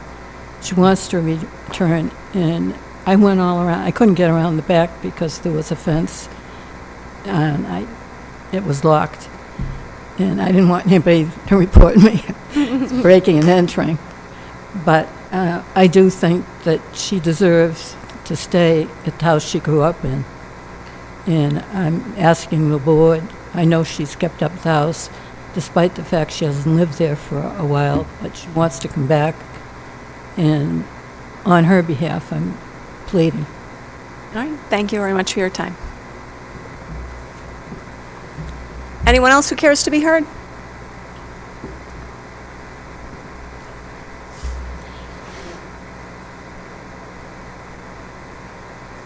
Oh.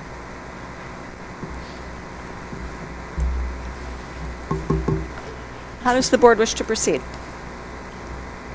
Do you like two motions, or? Yeah, I think we should vote on them. Motion to approve the special permit based on the drawings submitted this evening. All in favor? All right, so the special permit passed.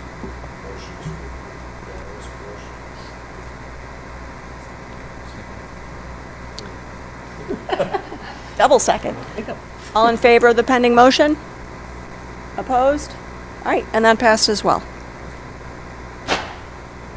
And you are very familiar with the drill. I am. Thank you, everyone. I appreciate it. All right, Have a good night. good night. The fifth item on our agenda this evening is the petition of LaChance Contracting LLC, 165 Burlington Street, and Leor Netzer, 135 Lauricella Lane, Waltham, seeking a variance from maximum lot coverage to build a deck at 165 Burlington Street. Hi, can you everyone, identify and yourself, thank you please? for the time today. I'm new to Woburn. I'm about to move into the house in about 2 to 3 months, and Mark is my contractor who's now doing some internal renovations. I did bring some plans a bit larger than what was submitted. Should I hand those to you guys if you want to see? It's a little easier to see visually.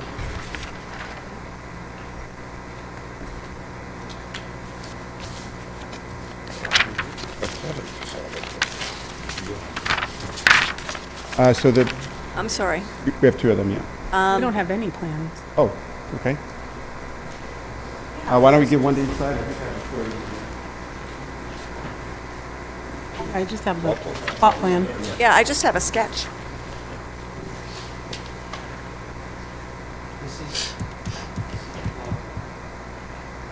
We have the plot plan. Oh, sorry, I thought he was saying, submitting like plans. I thought I saw elevation plan. Other petition, we've had so many. So everybody has this? Yes. Yeah, it's Sorry, dated yes, I do. 3/6. Sorry. All right. The stamped plot plan is dated 3/6. What's the other document you have in your hand? It's a copy of this, which is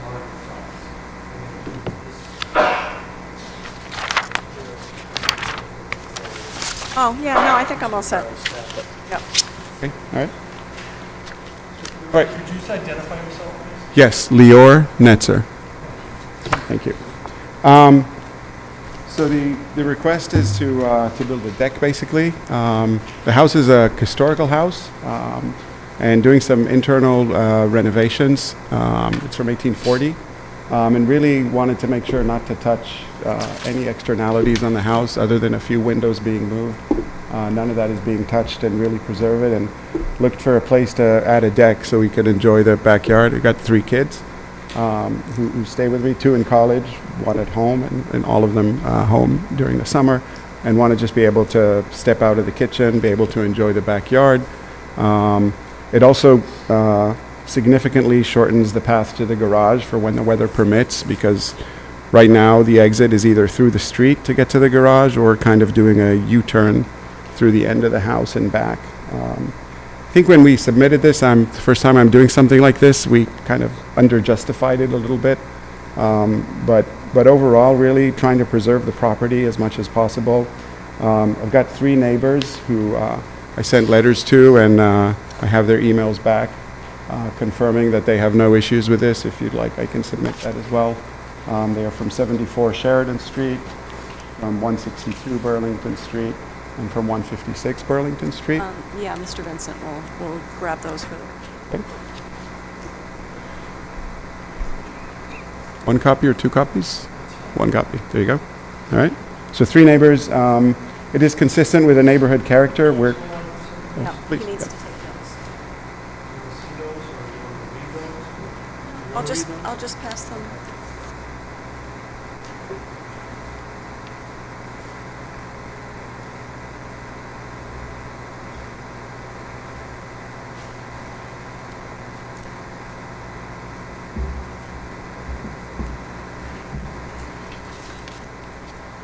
So with the deck, the lot coverage would be 26.8%, which is just under 2% of what is allowed. And it's a raised deck. It's about 5 foot high, and it's a permeable deck too. So in terms of stormwater runoff, etc., it's not really increasing the area, if that's a concern. And again, like I said, looked for alternatives while preserving the house as much as possible, and there really weren't any that made sense.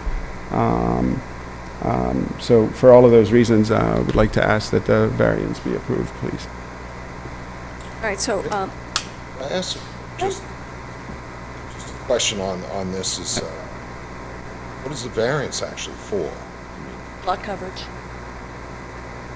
So you were... Yeah, lot coverage, because it's, if it's above 25%, we need a variance. We do have the renovation permitted, but this one was, the permit on the deck was deferred because it goes, it has a, with the deck, the house covers 26.8% versus the allowed 25%.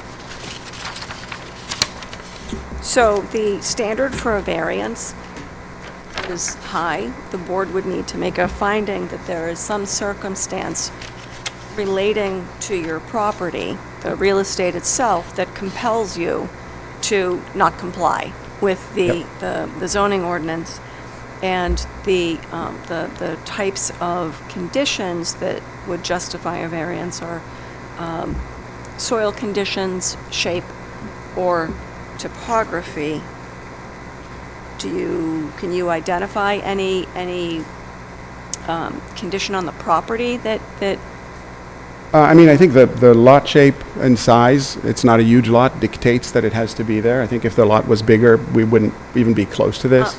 Understood. So that's one of them. But I would say, just in terms of the standard of houses in the neighborhood, from what I've seen, it's very common to have a deck. It's not a huge deck. It's 14 by 14 feet, and it kind of brings the house to what the rest of the neighbors are at. I think it makes it a nicer house for the town of Woburn overall at the end of the day. May even have to pay more taxes on it, but fine. I mean, I'm increasing it, but I think it's pretty standard today to have a deck in a house like this, and this house just happens to be very old, so it didn't have a deck. They didn't build decks in those times, and the house was built part after part. So it was originally a store, and then they added another part and another part, and so on and so forth. So they just never got around to doing a deck. Sure. So this is a prime example of when you're starting with an undersized lot to begin with, even modest additions can have a big consequence. Unfortunately, the size of the lot would not justify a variance. It's not the soil conditions, shape, topography. I mean, I would argue that the path to the garage, if you're carrying anything, carrying food, carrying shopping, anything like that today, if you look at the plan, to get to the garage, I'll show it here. From the center of the house, which is the kitchen and all the living areas in this part, you have to basically loop all the way to this end, go down here, go through the door on the side, go through here and go to the garage. Sure. It's quite a long hike, or go from the outside of the house through the street in through a gate to the garage. Whereas here, because of the stairs from the deck, it's just a tiny little hop away, maybe 20 feet or something like that. I don't know if that qualifies in terms of the laws or ordinance, but Sure. I will be using I don't know that that it. for that. I don't know that it does. I don't think that it does. And I would suggest to you, like I do with most people who are seeking a variance, that if you built a smaller deck, you'd be able to comply with the lot coverage. So I think in this case, the area of the lot is 9,300 square foot. Basically, it allows for almost no deck to meet the 25%. Yeah, but I'm not going to vote in favor of it because I don't think you've established a hardship. I completely understand wanting to spend time outdoors. The fact that this is an elevated deck is what makes it count for the lot coverage. If you were to put a ground level patio, Right. It wouldn't count, but this does. But so we looked at that, and that was the original thought. But there's no way to make that accessible from the house properly, not with stairs and not with and not from the basement, because the basement's down, the house is half up. However, this is the standard in the neighborhood, is to have a deck. I mean, it's not, I think, some outrageous claim. Sure, and as long as you could build one that didn't require a variance, right, then yeah, you could do it. But let me ask if any other members of the board have any questions or comments. I've got a question just on what you were just touching on. So you're saying that perhaps with the topography of the lot, that's why you're building the deck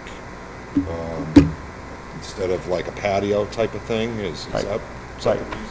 Yes, because if it's a patio, the only way to get to it is to basically, I'd have to estimate what it is, but probably doing something like a 60, 70-foot hike every time from the kitchen. Every time if let's say you're having lunch there, you're having dinner there, every time you want to hop to the kitchen to get a glass of water, to get a bit of food, you're walking about half a minute each time in because of the way the house is organized. And this way, it's right off the kitchen, right off the living area. You just walk out to the deck. If the door to the house didn't have such a long walkway to get to the main living area, which is where the hash sign 165 is, then I would totally do it on the ground. In fact, it's easier for me, it's cheaper for me to do it on the ground. And it's simpler for me, and it's a little bit less of an eyesore when you walk from the walkway to the house because it's on the ground level. That would be a better option for me. But it'll be a deck that doesn't get used because it's just so far from the kitchen. It looks near, but it's quite far. I don't know that the interior configuration of your house, Yeah. So when you walk up the stairs to the proposed deck, you're going to walk into the house. What do you walk into there? There's a breakfast nook there, which is getting opened up to be connected with the kitchen. So you're right in the dining area. Basically, there's a dining table on the other side of where it says proposed. There will be a dining table. Is there access there now? Is there a stairway or anything there now? The only stairway is I don't know if you Just can around see from the there. front. There's an entrance to the house, which is kind of under here, and you have to basically walk up 5 stairs, go into the living room, go down here. This is the kitchen. This is the kitchen area. So it's just such a long walk every time that the deck kind of defeats its purpose a little bit. It's not that you couldn't do anything there. I mean, you could do anything you want, but it's not a convenient deck for sure, and it's one that would get far less usage versus one where you just walk out of the dining area to the deck. You're adding that sliding glass door? You're cutting in? Not 100% decided, but most likely a sliding door that can be locked too, so that the house can be accessed to. So it will become also a means of access into the house because it's just a much faster way to get into the house. Let me ask, is there anyone in the audience who cares to be heard in connection with this request for a variance at 165 Burlington Street?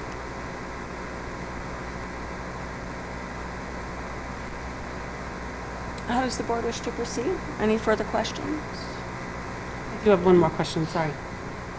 What's the height going to be? Do you know? About, looking at about 5 feet.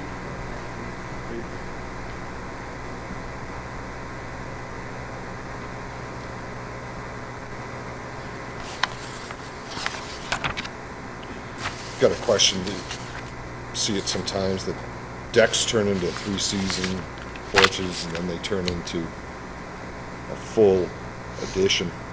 Would you be amenable, if I were to vote for this, to have a condition that this just stays as a deck? I'd be fine with that, yeah. Yeah, I'm in fact, right now there's a wall dividing between the dining area and the kitchen, and that wall is getting removed exactly for the purpose of not having to have a 3-season room. Because that is essentially becomes sort of a 3-season room because of the way the windows are laid out there, so there's no need for another one. So yes, I would be fine if you added that condition. The deck is not being built from a structural perspective either to be able to support a room. Just an open deck? Yeah, just a, yeah. Surprised. No, I get it. I mean, it's changed over time, but If you were, Chair Pinkham, can I ask, if he was, just to clarify for myself, if he was to do a smaller deck, then that would be allowable? I'd have to do, Well, you have to figure out what the math is to get to 25%. Yeah. So right now it's, what's this going to be, 26.2? 0.8. It would be 26.8, right? oh, okay. So. Yeah, and we don't have any of the measurements of the other, of the other structures, so we can't do that math. And when you refer to it as a historic house, just, you're saying that because it was built in 1840? Yes, the original storefront from Burlington Street was built in 1840, then another part was added in 1930, and floors were added. I don't have the full history even when we did a title check because it's so old. But again, I'm preserving all of that look, other than moving a few windows under permit. And everything is on the back side of the house within the fenced area. And that the neighbors mentioned that in their letters as well, that they can't even see that addition anyway. You can see from the neighbor's testimonial.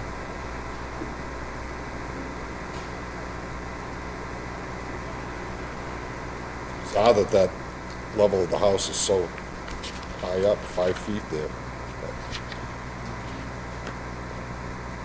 I mean, it should be higher or lower? No, I mean, you would think that it should be lower, but I don't know, that's how they built things back then, but. No, that's quite, I'm just really thinking to myself, but.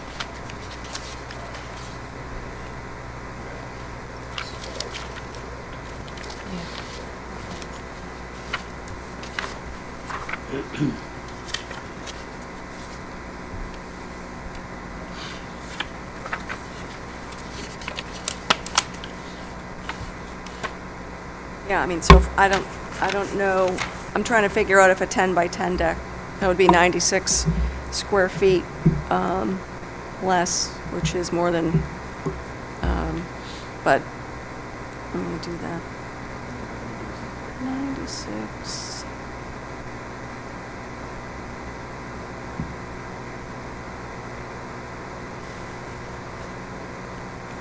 Yeah, that might reduce it by 1%, but I'm not sure. It looks like the deck itself adds 3.17% to the deck itself occupies 3.17% of the area of the lot.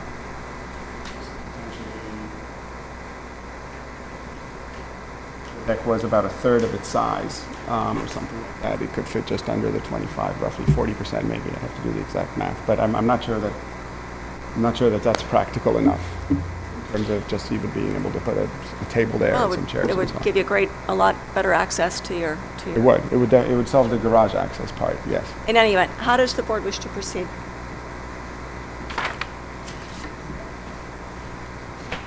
I'll make a motion to approve the variance with the condition that this will stay as a deck.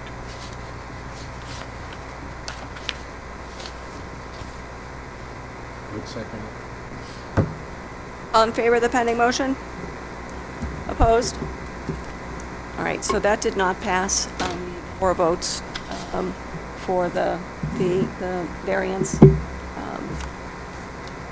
So, I'm sorry, that did not pass. All right, thank you. You're welcome. Is there a chance to appear in front of this committee again? How does the procedure work? Only if the request is changed, I suppose? Correct. But again, if you build a smaller deck, you won't, if you build something that don't need a variance for, you don't have to come back. Right. You could get it as of right. Okay, all right, thank you. Good luck. The next item on our agenda is the petition of Matthew Doherty, 49 Mount Pleasant Street, seeking variances for rear yard setback and front yard setback in connection with reconstruction of a single-family home. Okay, good evening. For the record, Joseph Tabby, Woburn and Redmond, 500 Unicorn Park Drive in Woburn. Here on behalf of the petitioner, Matthew Doherty, who is the owner of the subject property. So there's 2 petitions before the board, one for a variance, one for a special permit. In terms of the variance, we're seeking variances to allow for the reconstruction of the existing non-conforming single-family dwelling that was damaged by fire on March 2nd, 2025. So we're looking for a variance in the rear yard setback from 30 feet to 27.6 feet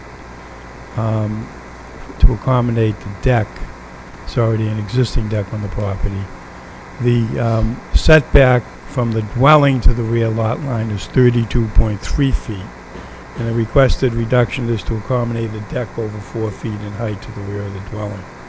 Second variance deals with front yard setback on Fowle Street, which when this property was built in the 1900s, Fowle Street, I'm assuming, was considered a side yard setback because definitions of corner lots, etc., were not in the 1934 or 63 zoning ordinances.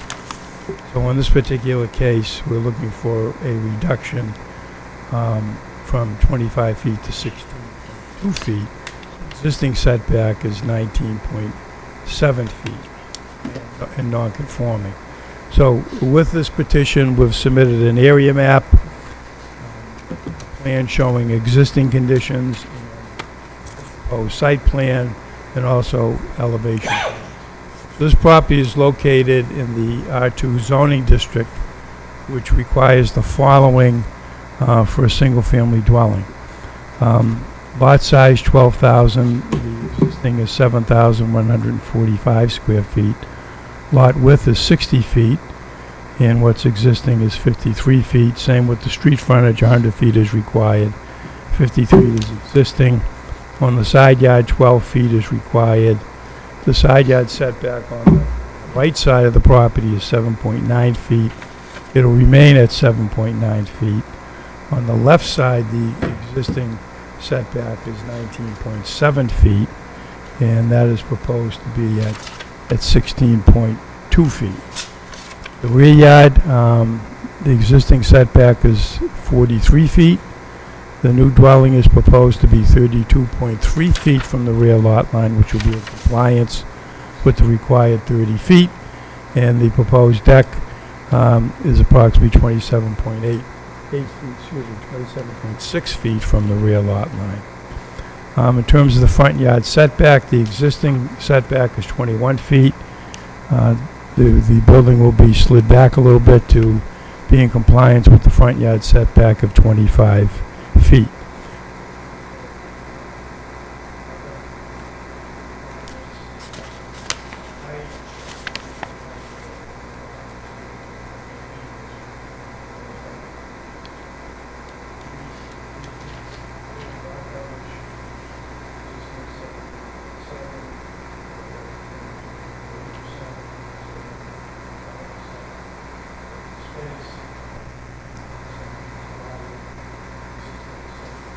2%, it'll go to 70.1%. So still plenty of green space on this property.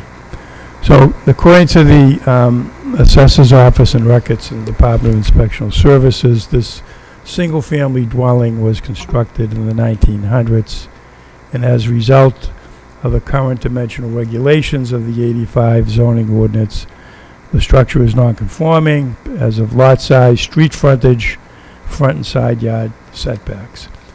So in terms of the special permit request, the plan is to demolish the existing single-family home, reconstruct a new single-family home with a two-car garage. Currently, there's a driveway right up against the right property line with the existing home.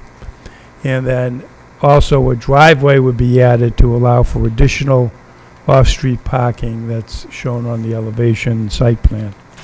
There'll be a full basement, which includes a two-car garage. The first floor of the new dwelling will contain a living room, kitchen, dining room, family room, and half bath. The second floor will contain 4 bedrooms, 2 bathrooms, and a sitting room. The existing house currently has 6 bedrooms. So when you look around the neighborhood, clearly this dwelling will not be substantially more detrimental than the existing non-conforming use, which is inhabitable because of the fire. Many of the houses in the area, 2.5 stories, 2.5 stories. This dwelling certainly will not result in any detrimental impact on traffic volume, traffic congestion, adequacy of municipal water and sewage capacity, noise, odor, scale, character, and visual effect. The new dwelling will provide additional parking at a busy intersection of Fowle Street, which is a pretty busy street, and Mount Pleasant Street, by adding the two-car garage and then a driveway that will provide additional parking.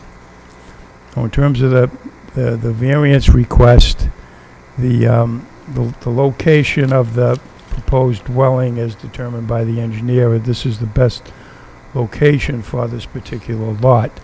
The lot is an odd shape in that it narrows from back to front. In addition, this is a corner lot, as I said, at a very busy intersection, which makes parking on Fowle Street dangerous at times. So what the plan was to push the building back a few feet so that we would comply with the front yard setback. By doing that, that allows for additional parking in the driveway. So we had to shift the house back about 4.5 feet, resulting in a slight deviation in the rear yard setback from 30 feet to 27.6 feet or 2.4 feet just for the deck. And I'd like to point out that between the rear of the structure and the rear lot line, there is a right-of-way that crosses over the rear of the property as well.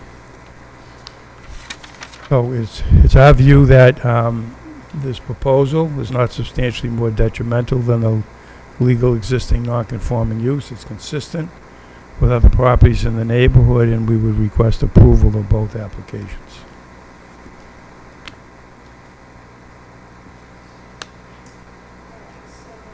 Assessor's database indicates the existing structure has 10 rooms and 6 bedrooms.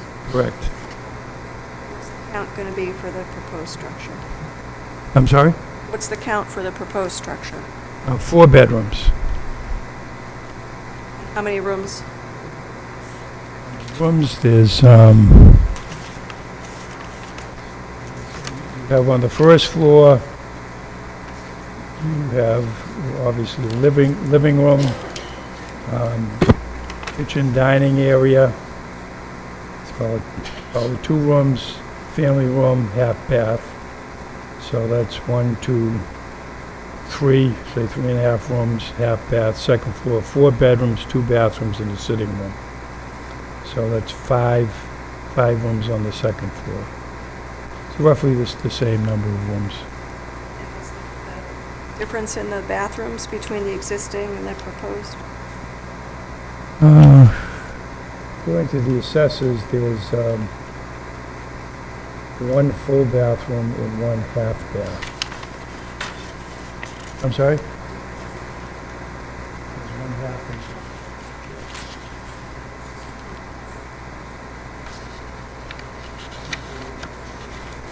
and okay, so there's two full. Okay.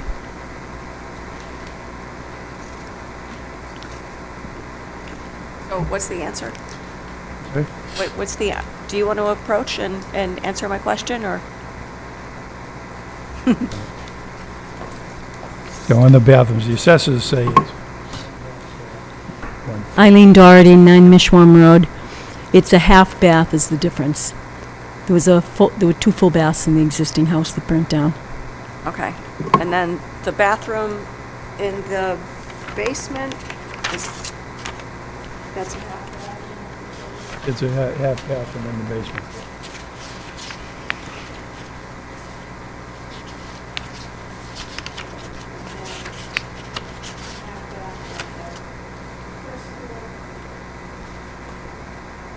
On the first floor, there's a half bath and then 2 full on the second floor.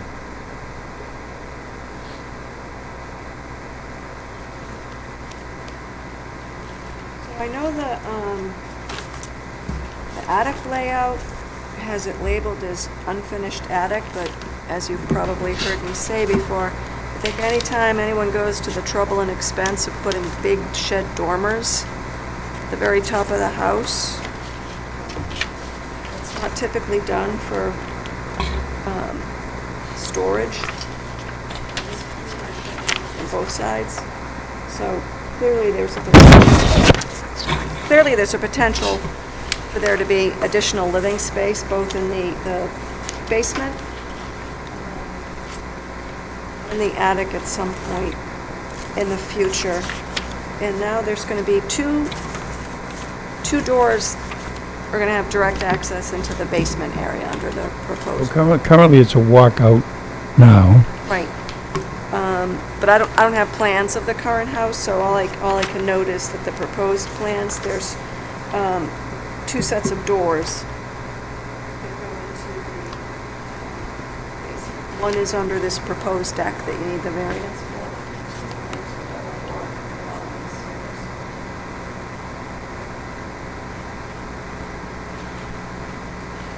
This is a proposed single-family home. Correct. I don't understand why pushing the house back 4 feet to comply with the front setback compels you to violate the rear yard setback, because it was 43 feet in the original building. That's a, it's more than a 5-foot difference. And again, right, you've heard me say this before. 4-foot deviation from the 30, the required setback was 30 feet. The structure is 32.3 feet from the rear lot line. The deck is 27.6 feet. Right, so you could comply, so you don't have to build a deck. You could comply with the rear yard setback by not having a deck, or you could just build a smaller deck and you wouldn't be here for a variance. Well, if you look at the design of the house and the elevation, that shows the deck. You have a stairway leading up to that floor, and you need deck access to get into the building. The house was pushed back from Fowle Street to accommodate parking. Right now, you couldn't park in front of the house. So we put a garage in and thought it would be better for everybody, including the neighbors, not to be parking on the street, to park right in front of your garage. We can fit 2 cars in front of the garage, and then we have the garage.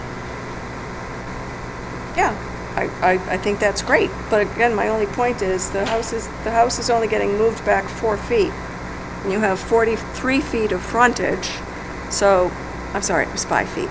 And so if you subtract 5 feet from Wow, I'm like screwing everything up. Well, it's a larger home.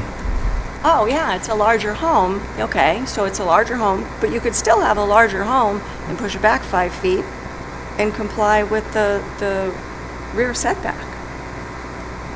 Well, we are complying with the structure on the rear yard setback by over 2.3 feet. Sure, I know. So if it's not a big deal, if it's only 2 point whatever feet, just shrink that deck by 2 point whatever feet, and you don't need a variance.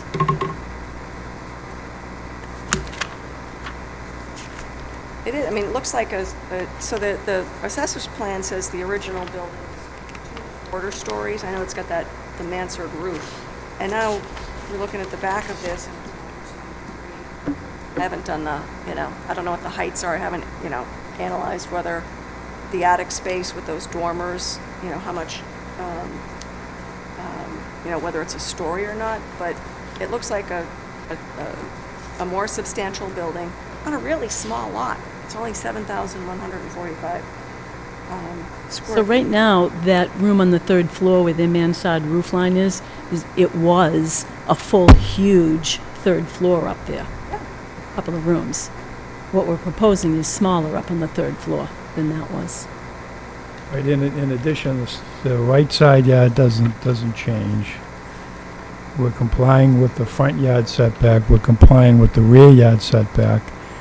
In reality, when this house was built on Fowler Street, that clearly was a side yard setback with the 12-foot requirement, and we're at 16.2 feet, 16.9 feet.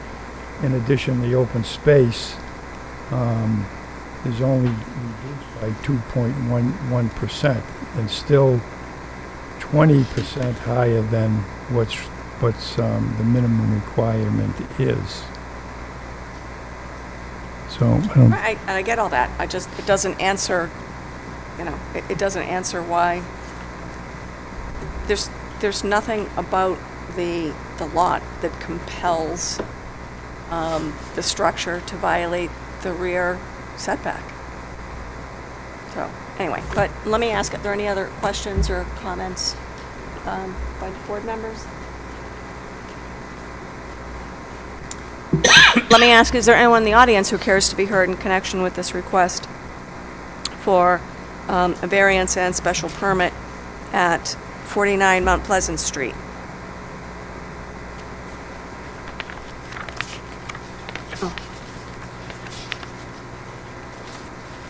Oh, excuse me.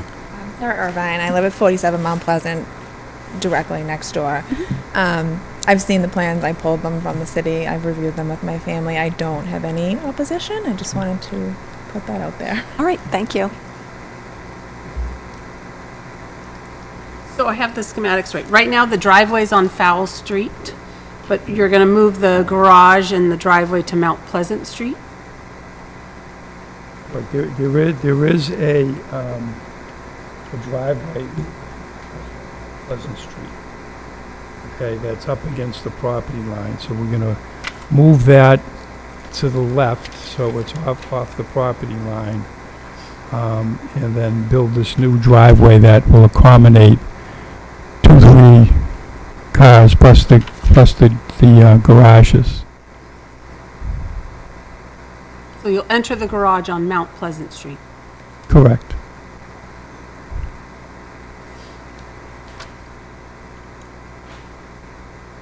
Question, will you keep the driveway in the back there then? Well, that's a right of way that. But currently existing on the lot now, there are 2 driveways. There's Correct. one on Fowl Street and one on Mount Pleasant currently. Oh, okay. The one on Mount Pleasant looks like it's the neighbor's driveway. No, Yeah, it's right up against the property line on the right. Do we not have an aerial on this one?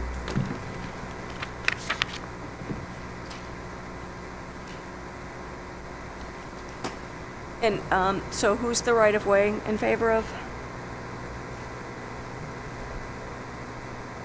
I'm sorry? Who does the right-of-way serve? Property in the back. It's like like one of those 1800 type plans that trying to get a copy of it at the registry is impossible. It's a mystery, mystery. especially since it looks like there's a sidewalk now. Is that a city sidewalk? That There's a sidewalk right down, but there is a driveway in the back of the building, so, back of the property. There's a driveway in the back of the property, and there's one to the right of the front door.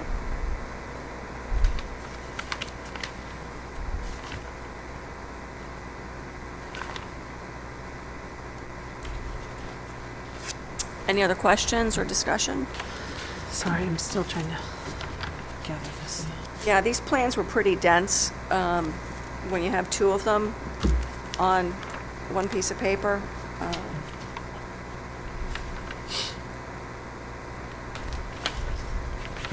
My question, more or less along the same lines, that you're looking for 16.2, or where they had 19.7 there, since it's a brand-new house, would they also qualify for that special permit for that area, or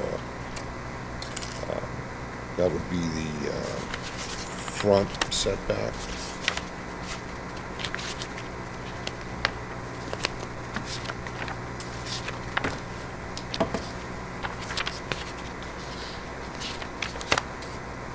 Directing that to you, Madam Chair. Oh, I'm sorry. I thought you were asking the attorney. Well, I can Sorry. ask the attorneys as well. Ask it again. We'll see if either of us.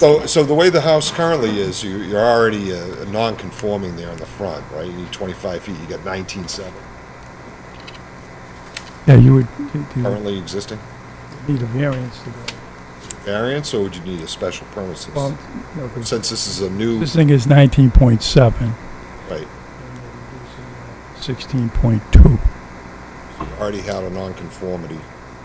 Right, but would be increasing the nonconformity. Right. So you need the special permit is for having a bigger house. You're going to need a special permit because it's going to be a bigger structure on an undersized lot. So there already was one, and now they're making it even bigger. The request is for two variances, though. Rear and front, correct? Oh, it's rear for the deck. No, special permit for the front. And I might have omitted the reference to the special permit when I read the, Exhibit A, you have two variances there, it says variance. Correct. One for the side, which is actually legally a front under the zoning ordinance, and then for the deck in the back, which is 27.6 feet. Variance for the front yard setback on Fowle Street Right. Yeah, from you're right. 25 feet to 16.2 feet. Please note that the existing setback from Fowle Street is 19.7 feet, non-conforming. Correct. So now that's Already known. under the zoning. So under a corner lot, under the current zoning ordinance and the prior zoning ordinance, you have to have 25 feet from each corner. Correct. So it's non-conforming right now at 19.7. So we're asking, with the new structure, it's gonna be 16.2 feet, so we're asking for a reduction. Entirely new structure is where I'm going. Okay.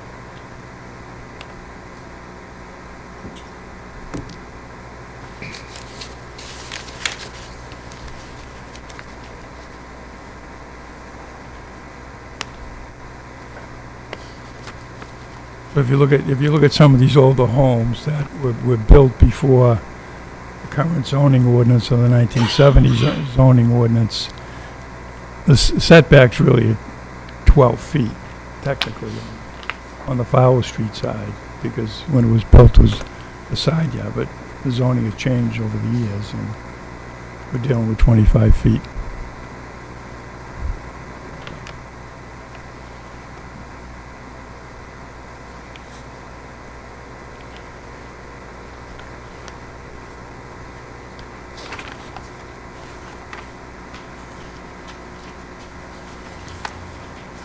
And it does drop off on the back there topography-wise, correct? Right, well, there's As you head down Fowle Street? two retaining walls being built to the house where the elevation drops down.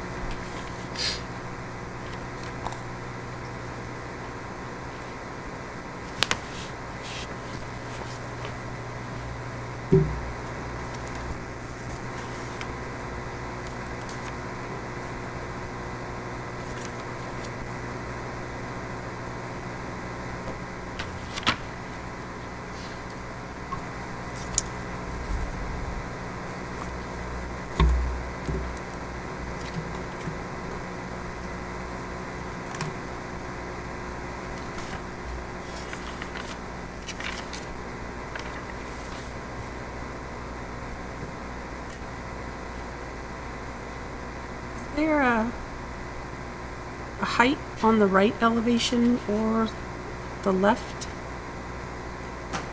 elevation rendering on 1 or 2?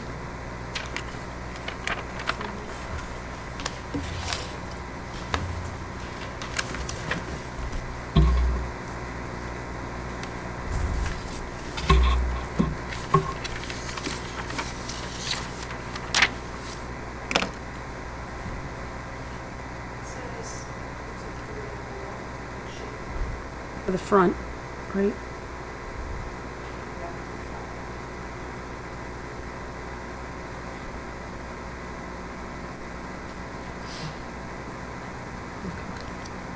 That's a measurement up to the top of the peak. Mhm.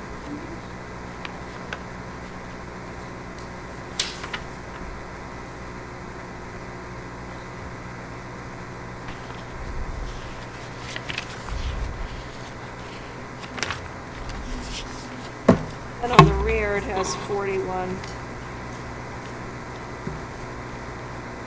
to the ridge fence.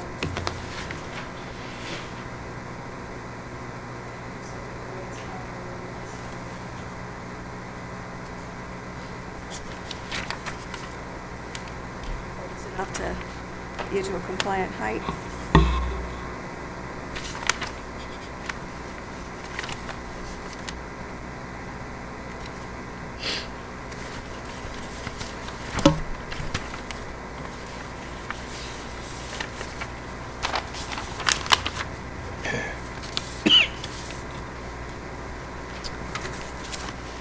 Attorney Tarby, what's the section of the ordinance that references houses damaged by fire?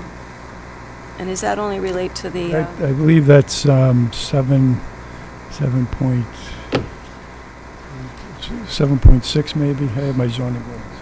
Reconstruction. Yeah, here it is, 7.6. Thank you. If I had turned the page, I would have found it.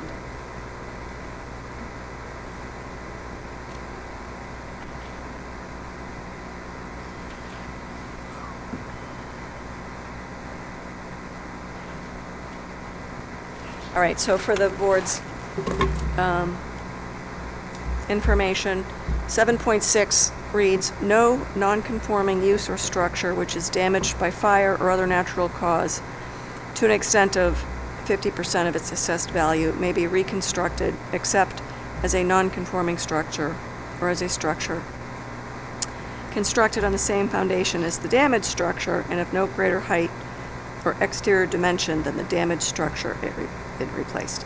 However, if a non-conforming structure is deemed a nuisance and ordered demolished by the City Council, a structure may be rebuilt on the property with the same dimensions, of no greater height, and in the same place as structure being replaced, regardless of whether or not the foundation remains after such structure is demolished, provided that the work be completed within 18 months of the declaration of that the property is a nuisance. And reconstruction of a non-conforming use or structure which is damaged by fire or other natural cause to an extent of 50% of its assessed value other than in a manner specified in 7.6.1 shall require a special permit."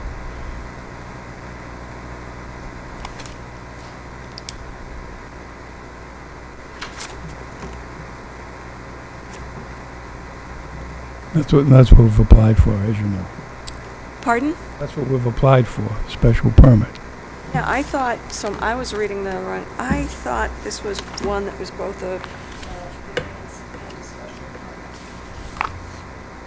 Yeah, so there's two, right? So the first page of your application is special permit. And there's the variance petition. All right, so I'm not losing my mind, so that's what Well, I but you thought. have, like I Exhibit said, A. you've got that Exhibit A that calls for 2 variances.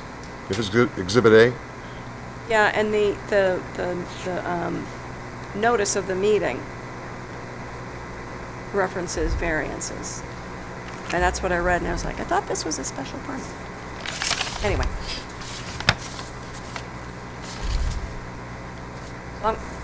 My view is that the special permit relief applies to the 16.2 setback from Fowle Street and the request to build a larger structure. Although that was before I read 7.6. So 7.6, but you're not reconstructing it. Well, I guess you were knocking it down and reconstructing a single-family home. Constructed, okay. So has there been an assessment that the damage was more than 50% of the assessed value? Yeah. Is that? It's very easy to get to that 50%. Sure, and do we have any documentary evidence of that? I don't have any note tonight.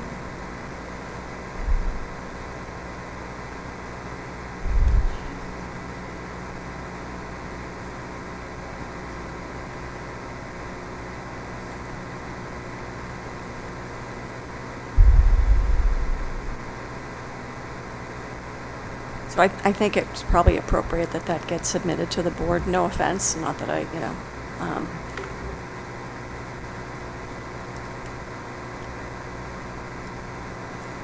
but frankly, even without the insurance issue and the fire issue,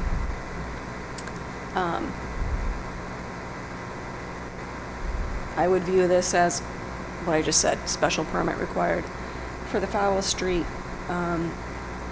side setback to maintain the 7.9 on the other side and to build a larger house on this undersized lot because you are expanding and exacerbating the pre-existing nonconformities.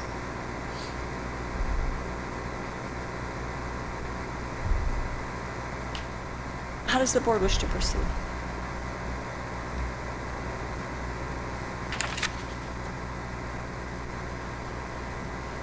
Would you like a special permit for the 16.2 side, is that what you're saying? And then a variance motion for the rear setback?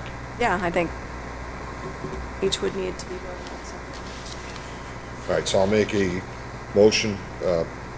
So it's in front of us as I'm a confused. special permit and have you seen Exhibit A in the documents? Petition for special permit?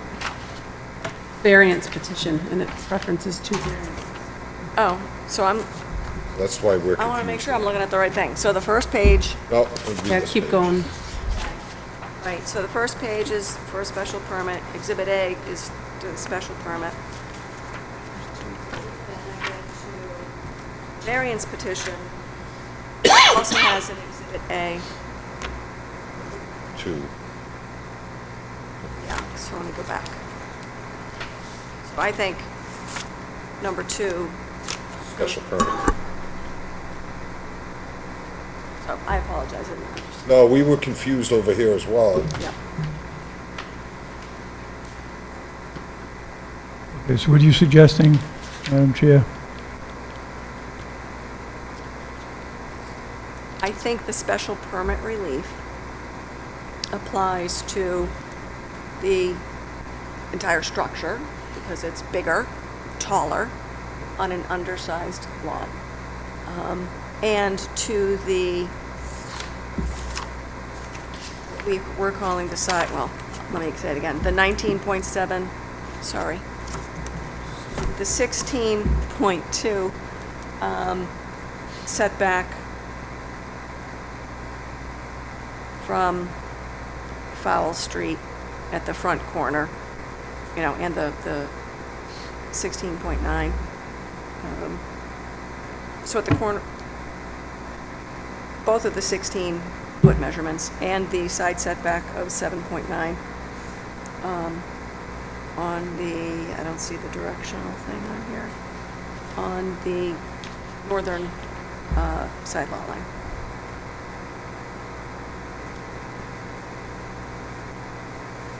Well, and also to expand the building coverage, right? But I think that's already covered by what I just said.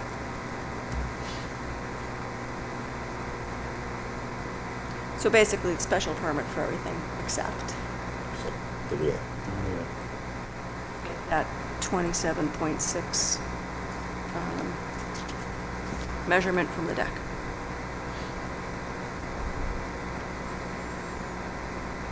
So, counsel, you're clear on that, correct? Correct. Doesn't need to sign anything, even though this exhibit says that he needs a variance here, does he need to?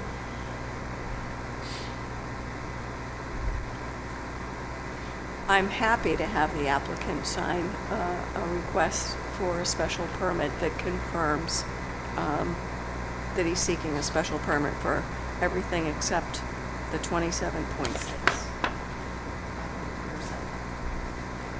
Are you willing to do that? Yes. Okay. Then that way it'll Yeah. be perfectly clear. Yeah, okay. Thank you for that suggestion. And I know we have the forms here, so we'll get you the form. I'm confused though, because he's asking for variances and a special permit. Why would he need to sign a change of relief? Because there's an Exhibit A to the special permit. Strike that. There's an Exhibit A to the variance petition that references the 16.2-foot setback from Fowle Street as requested relief via variance. And so we want to make it clear that the applicant is requesting a special permit for that particular relief. Even though he's already requesting a special permit for another form of relief. Yes, because there's confusion amongst the board members, so we want to make sure there's something in writing so that it's all clear, particularly if the board votes in favor of it and the building commissioner has any questions.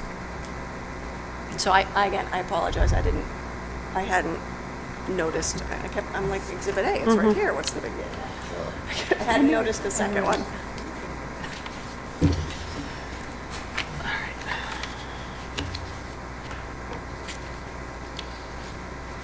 So then the variance is just for the back, that 27.6.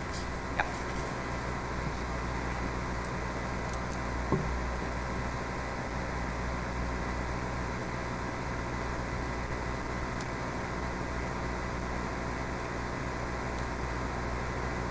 On this requested change petition, there's 4 front yard setback reduction, 25 feet, 16.2 feet, is that appropriate? Yeah, the Fowle Street.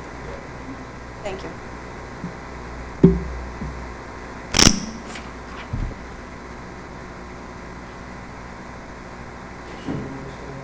Yes, I do.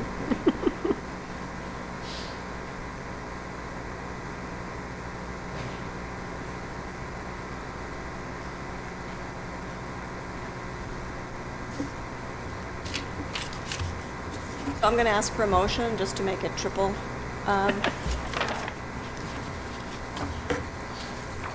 I'll make that motion to approve the special permit portion of this petition, which includes the 16.2 feet from Fowle Street. Is there a second? All in favor of the pending motion? Aye. Okay. All right, so now does anybody actually want to make any motions? So I'll make a motion to approve the variance from 30 feet to 27.6 for the deck in the rear. Second. All in favor of the pending motion? Opposed? All right, that passed. Thank you. Still need a motion on the, oh, I might have missed it.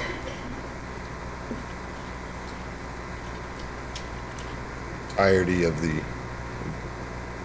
what do you need a motion on? So I was asking for a motion when he signed the form that we, Oh, I was asking, so and I apologize to everybody, but it's been a long time since we've had a hearing that's gone past 8:30 and it's showing. So I was asking for a motion to, on the applicant's request, to convert the request for relief of the 16.2 setback from Fowle Street from a variance to a special permit, to make it absolutely clear we were treating it as a special permit. Was that the motion? We just voted on it. That- So you want another motion to, Motion to change it to a special permit on that. Yes. Second. So moved. Okay. Second. All in favor of that motion? Okay, so now we're all done. Thank you. Thank you. Sorry. The next item on our agenda this evening is the petition of Robert Ryan and Maribel Blanco, 4 Henderson Road, seeking a special permit in connection with the request to rebuild a garage at 4 Henderson Road. Hi. Thank you for your time, and hopefully this is fairly straightforward. And I apologize in advance if I don't present this like one of the attorneys. I'm Maribel Blanco. And so we had a microburst hit our neighborhood about a year ago, which caused significant damage to our house, in particular to the garage.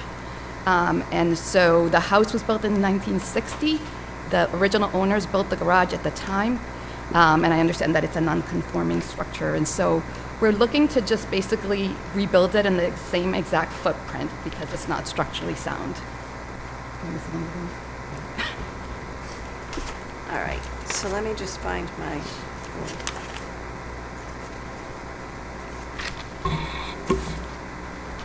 So I've circled the existing side setback for this garage. When was this garage built? In the 60s. I don't have the date. I actually have the permit. Say the 50s or the 60s? 60s.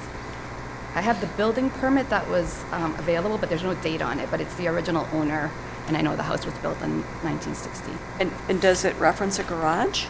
It's the application for the permit to build a garage specifically. Okay, because what it looks like to me, so the one-story, what looks like the one-story addition, it's in between the garage and the house. It's a strange layout. You don't normally see an addition like that with a peaked garage. So the existing garage violates the existing setback requirement. It's 12 feet, and we need to figure out how long that garage has been there, because if it's an illegal structure, that may limit the relief that's available. So what's your understanding of let me back up. How long have you owned the house? 1999. Was the garage there when you bought it? Yep. Okay. All right, that answers my question. So, because it's been there for more than 10 years, by operation of law, it gets blessed, essentially. And we can treat it as a pre-existing non-conforming structure, and that's what gives us the ability to entertain a request for a special permit. All right, so as I understand it, all you're going to do is restore the garage and the roof of it to its pre-existing condition. So the drawings show that the architect proposed just aligning it with the breezeway or whatever, so the roof is in the same, like, matches what's there. Yeah. That's the only difference. Oh, all right, But- so you're going up a few feet. Just to level it out and make it a so that it looks continuous. Yeah, so it looks better. Yeah. But other than that, same exact All footprint. right, we're same not expanding. footprint at the bottom.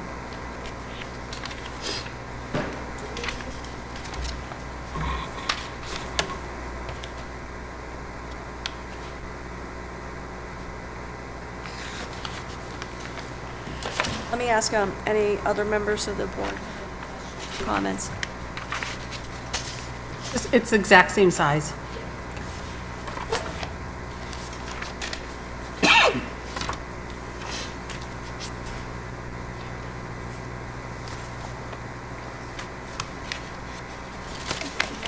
Let me ask, is there anyone in the audience who cares to be heard in connection with this request for a special permit?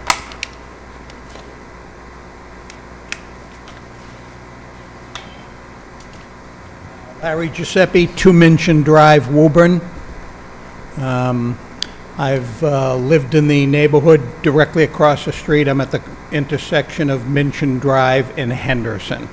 So I look directly at my front door looks directly at the existing garage. The neighborhood was built in 1950, approximately 1960. The then owner of the house, the Jeffridas, put the garage on. So it's been there since at least 1960. Literally everyone in the neighborhood has put a garage. I think there's 5 of the 40 houses that don't have a garage. So everyone has put a garage on. It fits very, very nicely and aesthetically into the neighborhood. The property is very well kept. They spent a lot of money to redo the home after we had that mini hurricane just about a year ago. I lost like 40 feet of fence and a tree in my front yard, and in their neighbor's yard there was almost a 50-foot pine tree, and it hit the garage, like a small family room between the garage and the house, and the roof of the house. And they've done reconstruction to everything but the garage. So it would look nicer for me if I didn't have to look at a garage with a tarp on it and no door. So I'm in favor of whatever they need to do to get it fixed up. Thank you for your time. Any additional discussion, questions?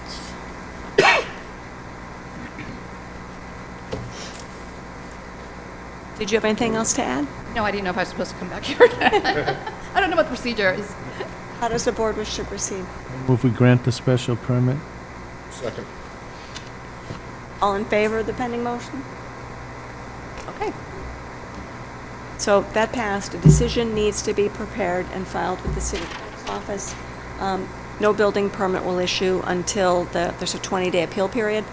So no permit will issue until that appeal period expires, okay? You're welcome.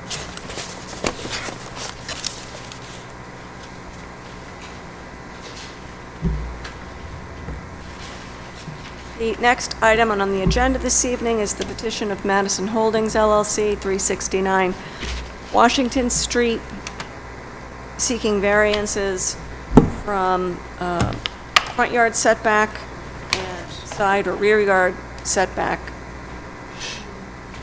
at that address, 369 Washington Street. Oh, you're killing us. I try to keep it under 2 lines. Is everything in the binder?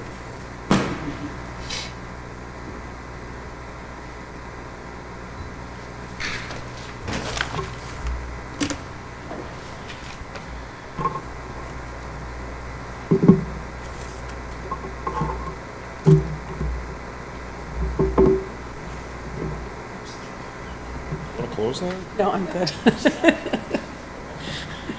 got a flight to catch tomorrow.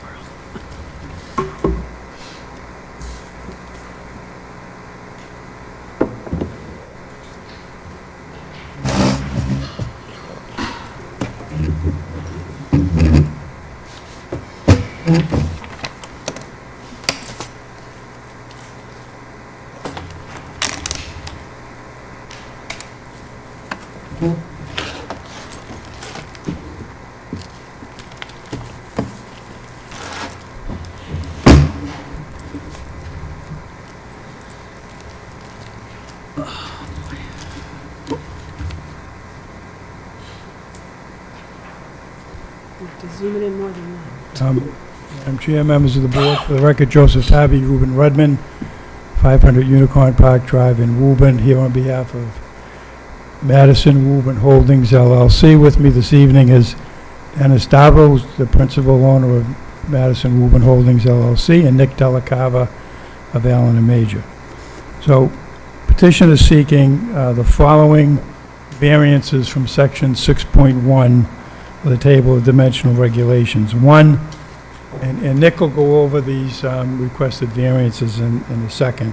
A variance from the front yard setback on Tower Park Drive from 25 feet to 6 feet, which is the setback of the existing parking spaces that is shown on the plan that we filed with this petition, 2, a variance from the side yard or rear yard setback of 25 feet to 6.5 feet for the existing dumpster enclosure. In this particular zoning district, the OP, all the setbacks, front, side, and rear are 25 feet. A variance from the side yard setback of 25 feet to 4 feet for the existing canopy at the Chick-fil-A restaurant. These variances are requested as a result of an A&R plan endorsed by the planning board showing Tower Park Drive as a public way. So the property at 369 Washington Street is located in a mixed-use retail hotel, mixed-use restaurant hotel overlay district that was adopted by the City Council in 2014, which allowed for the final cleanup and development of the former W.R. Grace property. So today, the property is fully built out, includes a 110 grill restaurant, a dual brand hotel being Hampton Inn and Homewood Suites, a Chick-fil-A restaurant, a Starbucks, and a Press Cafe. These are the buildings approved as part of this overlay, and there's nothing else that can be built in this development.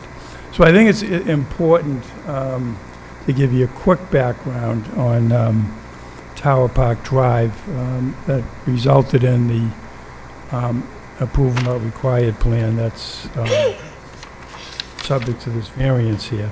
So back in 1983, if you came down Tower Park Drive, back in 1983, it went directly to Washington Street, straight ahead to Washington Street. The state, when they were building the off-ramps, set them up the way they were. They approached the city and said, we'd like to line up Tower Park Drive with the off-ramps. So what happened was two property owners at the time were William and Joyce Cummings, as trustees of W.S. Cummings Realty Trust, owned a portion of the property, and Nick will point that out in a second as well. And then Paul Hurlbut, I don't know if you remember the Datsun dealership that was there years ago, he owned the remainder of the property. And in 1983, the city became the owner in fee of Tower Park Drive pursuant to an order of taking by the city council. And then there were confirmatory deeds from Cummings and at the time Crest Buick Datsun that took over from Hurlbut. So Tower Park Drive was laid out as a public way pursuant to an order of taking by the City Council dated April 7, 1983. That was recorded at the Middlesex South Registry of Deeds in Book 15019, page 465. However, around June, July of 2014, Bill Campbell, city clerk, doing an inventory of public ways for purposes of determining Chapter 90 reimbursement for the city. So based on the number of public ways you have, the state provides Chapter 93 reimbursement. Asked the city solicitor, for confirmation that the Tower Park Drive was a public way. At that time, the city solicitor rendered an opinion that the 1983 process did not result in Tower Park Drive becoming a public way because, according to the records that were looked at the time, no roadway layout or acceptance plan was ever filed. So from 1983 until the property at 369 Washington Street was under development, any plan that you looked at showed Tower Park Drive as a public way. It was used as the main entrance for W.R. Grace, as well as for several car dealerships at 399 Washington Street. So for a 31-year period, the taking and plan was relied upon by lenders and purchasers of property along Tower Park Drive. And I'm going to just end it after a couple more comments here on the Tower Park Drive. In addition, Cummings Property obtained a variance from the frontage requirements in December of 1999 for its property at 395 Washington Street, which is the property in the back they get a variance for frontage on Tower Park Drive. After being informed of the city solicitor's opinion that Tower Park Drive was not a public way, City of Woburn, through Mayor Galvin, granted an easement agreement to Madison Woburn Holdings LLC, okay, to access Tower Park Drive to Woburn Landing. Okay, and the plan, right in the easement document, the right to use Tower Park Drive in perpetuity as a public way until such time as Tower Park Drive was laid out as a public way. In 2025, we raised the issue with Mayor Concanon, had a meeting with the mayor, planning director, city solicitor, and planning director John Cashel. The direction of the mayor researched all of the planning board records, all of the city council files, and found that all the necessary steps had been taken and that Tower Park Drive had been a public way since 1983. This was in February of 2025. So in March of 2025, we filed with the planning board an A&R plan that was endorsed by the planning board. And under Chapter 4181X, if you have an A&R plan and you don't record it within 6 months, you have to have it re-endorsed. So we hadn't recorded it. Went back in March of this year. March 20th, there was an A&R plan executed, recorded on April 10th as Plan Number 175 of 2026. And we did provide you with a copy of that. So the purpose of, and I'm going to turn it over to Nick here for a second just to take you through the plan, is that on one lot, you have 3 restaurants and you have a hotel. So for the hotel to refinance, it needs to have its separate lot. So we've divided the lot into 2 lots, both with adequate and legal frontage. The restaurant, let's call it the restaurant lot, would have frontage on Tower Park Drive, and the hotel lot would have frontage on Washington Street. And as a result of that, we have a couple of setback issues that need to be addressed. So Nick, you want to just take the board through the plan there, show what we're talking about here? Again, for the record, Nick Delacava with Allen and Major Associates, the site civil engineers for the project. So this is the area plan, as Joe described. It's across the street from the intersection of Olympia Ave and Washington Street, and at the corner of Tower Park Drive and Washington Street. This is the existing development exhibit, showing all 4 buildings on the single lot. It is approximately 10.44 acres, zoning compliant, with the existing tenants, the Hampton Inn, Starbucks, Press Cafe, 110 Grill, and Chick-fil-A. This is the ZBA site exhibit plan. Reflects the recently recorded A&R, creating 2 separate lots, shown here in green and blue. Lot C in green includes the 3 restaurant buildings on approximately 4.91 acres with frontage on Tower Park Drive. Lot D, shown in blue, that includes the hotel building. It's on approximately 5.53 acres with frontage on Washington Street. There are no proposed changes to the existing buildings, parking layouts, or existing curb cuts. Both lots comply with the dimensional and parking requirements, except for the following that are shown here in red. There are 27 existing parking spaces that are set back 6 feet from the front property line, where 25 feet is required within the front yard setback. There's an existing dumpster enclosure that's set back approximately 6.5 feet. It's up at this corner here where my cursor is. And then the existing Chick-fil-A canopy, which is set back 4 feet from the shared property line here. And then again, there's no proposed changes to any of the layouts of the parking, curb cuts, or the buildings themselves. Thanks, Nick. So we did file on Monday, actually yesterday, a letter in support of the variance relief and in anticipation of question on whether or not this was a self-imposed hardship. All along, we strongly believe that our Park Drive was a public way. Actually, I was personally involved in this, I hate to say it was back in 1983. I think this was the first matter I worked on for the city of Woburn. Mayor Higgins was the mayor. And we negotiated the takings and the deeds back then.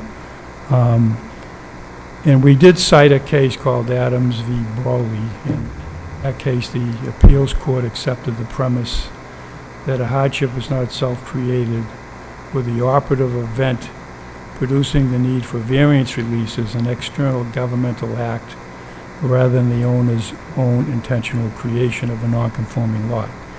Broly owned a large parcel in Dedham, intended to divide it into two smaller lots. One of the lots didn't satisfy the frontage requirement, and Broly had an agreement with an abutter to do a land swap that would have given him the missing frontage and made the lot conforming. But before that conveyance could take place, the MDC took the abutter's land by eminent domain, including the strip that Broly needed.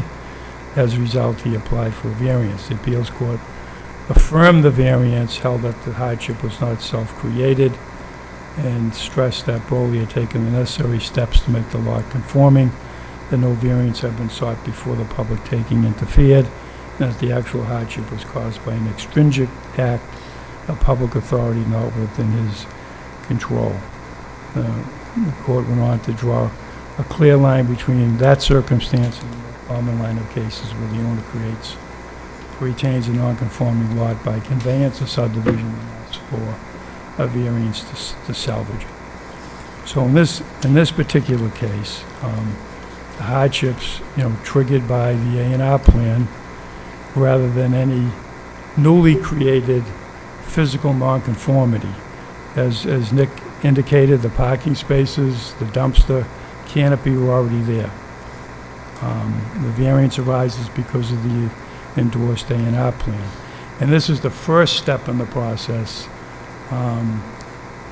We then now have to go to the city council for them to modify the site plans of record to look like the plan that's before you there, showing the blue area and the gray area.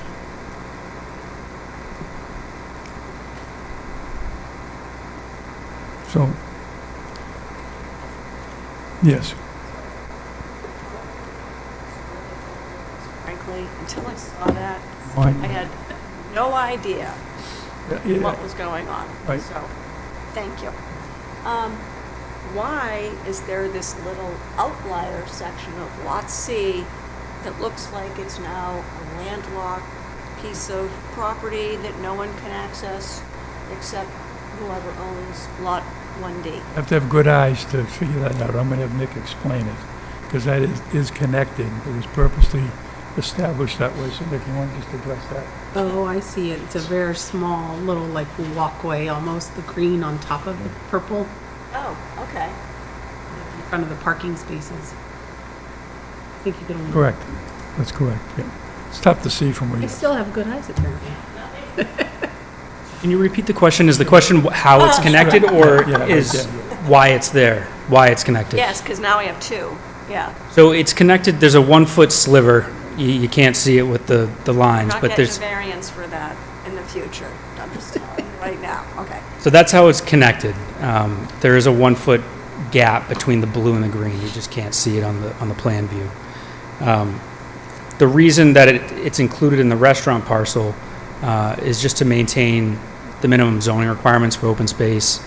Okay, that answers the question. Yeah. So, when this lot was developed, was that the point in time? So what was the thinking as to Tower Park Drive when this was developed? It's just a paper street? Like, so, what was it? Property owned by the city of Woburn. It wasn't a public way. Oh, yeah, according to the research Whoever and the that, opinion at the time. whoever, assuming the city council, strike that, the city solicitor back then was correct or incorrect, it wasn't a public way. Correct. And did Madison Woburn Holdings have any rights via easement? Yeah, when this became an issue, we had discussions with Mayor Galvin, and we said we need property. So there's a recorded easement on record from the city of Woburn to Madison, granting them an easement over Tower Park Drive, used as a public way in perpetuity. For all purposes which a public way is used. Now, we have the A&R plan endorsed, finding that it is a public way now, so that's why we need these variances. Well, but didn't the A&R plan come after the determination that it is in fact a public way? No, by virtue of signing you can only sign an A&R plan if your lots have frontage on a public way. So as Nick indicated, let's just call it the green Lot 1C. For the planning board to sign off on that, they had to find that there was adequate frontage on Tower Park Drive, because that's where they derive their frontage now. And Yeah, on but the- before that, hold on, because maybe I'm missing something. Okay, so before that, the lot had his legal street frontage on Washington Right, Street. that's what I thought. Right. Okay. So That was one lot, though. Right, but now, so the city of Woburn didn't compel Madison Holdings to subdivide this lot, did it? Because I thought you said Madison Holdings is subdividing this lot in order to facilitate its tenants' refinancing of the hotel. Yep, that is correct. We had discussions with the council. We had to adjust the zoning ordinance that covers hotel restaurant overlay, and we've maintained all along that it was a public way. And then John Cashel spent weeks upon weeks upon weeks going through records, city council, and planning. I remember getting an email from him, because we were researching as well, and he said, "Stop doing what you're doing.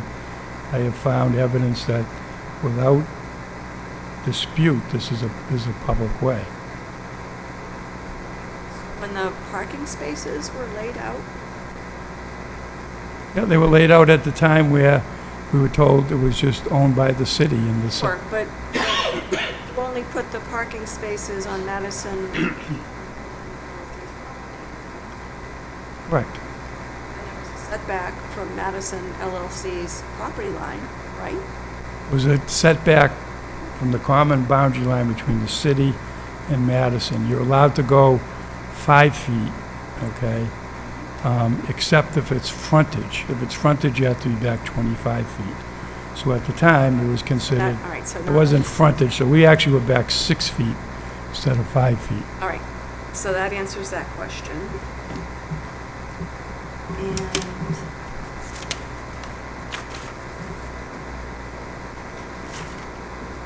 all right, so I don't, I appreciate all the history, and that was like really helpful, but I don't understand how it's not a self-created hardship, because the property owner decided to subdivide its lot, which created all these issues.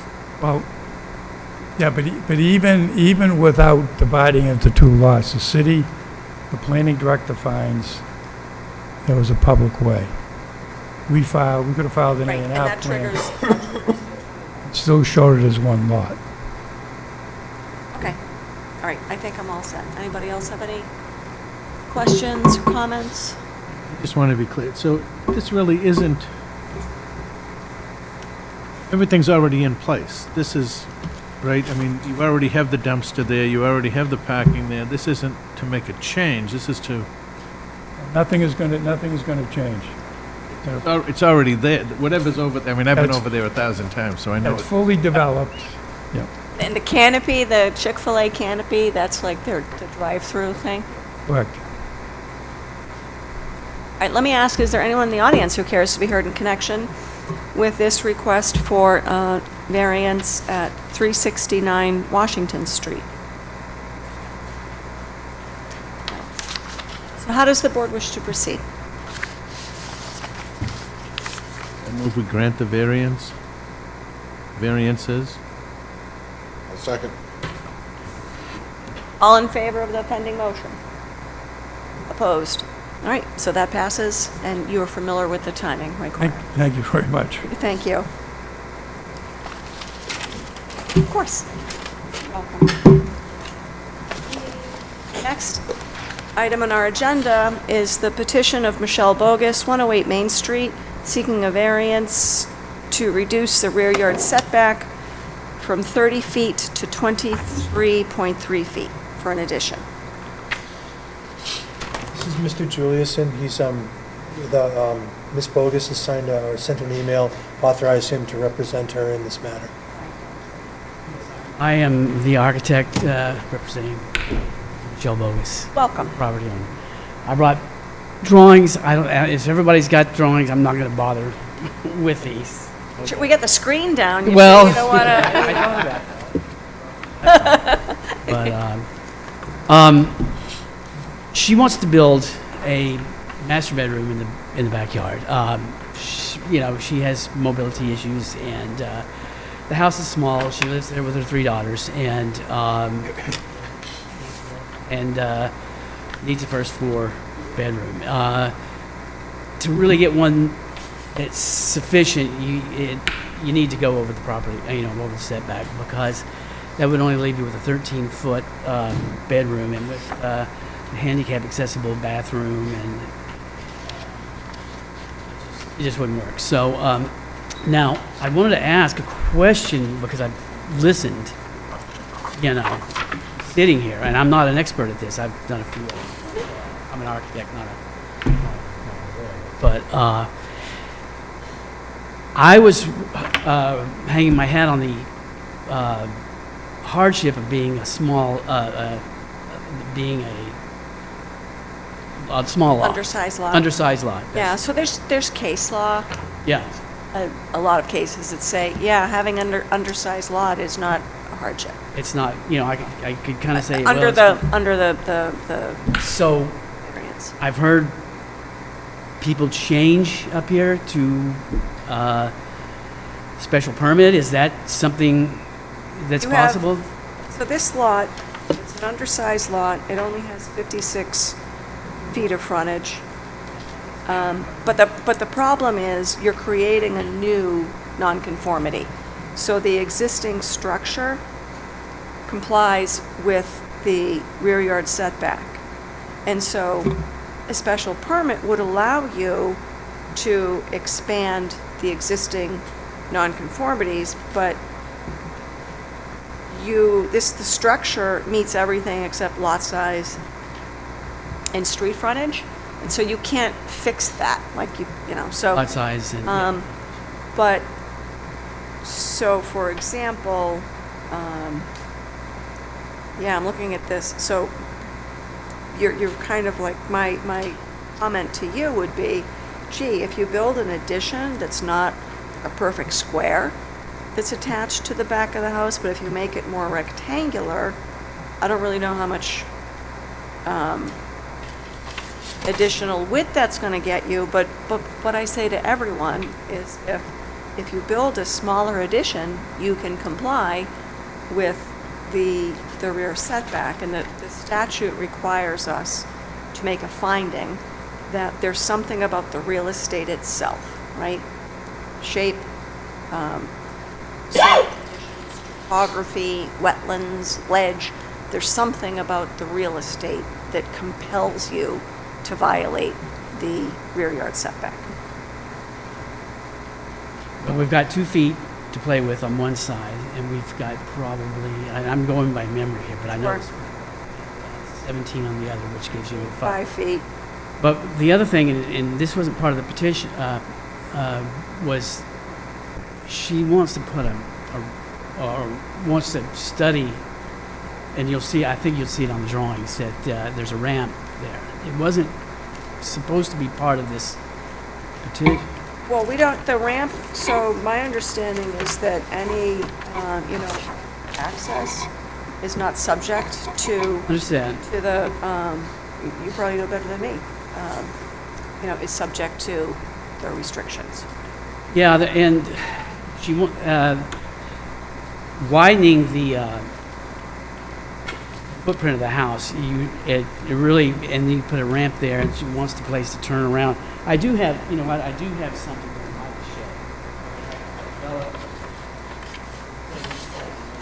show. Yeah, no worries. I didn't honestly. I thought we were. No.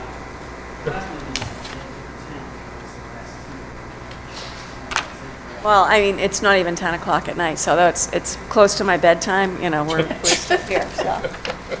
This is all the same as what you have, except for the fact that we were studying this ramp and the turnaround and the parking on the rear.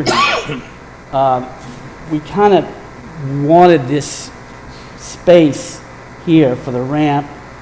For these, Yeah, this is you a wanted long to- driveway that goes to the side street, and so the car could pull in and then back in, or either back out and pull in. That's the width of a parking space there. Right, so. And it just, I don't know, I guess The end of the ramp face the driveway? Is it- yes, it does. I mean, excuse me, no, it doesn't. It doubles back here. It starts by next to the stair and winds back up to the porch, the existing porch.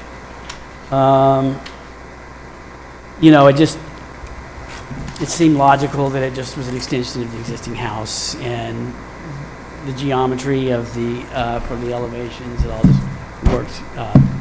But that was sort of the reason. We have a driveway there right behind, right? It's like on that L shape? Yeah, the driveway, That's the driveway. Yeah, I'm looking at the aerial here, and then there's a structure behind that. That's the neighbors? yeah, there's the driveway extends, this is another lot here. Yeah. The driveway extends to the side street over, Yeah, it goes behind 110.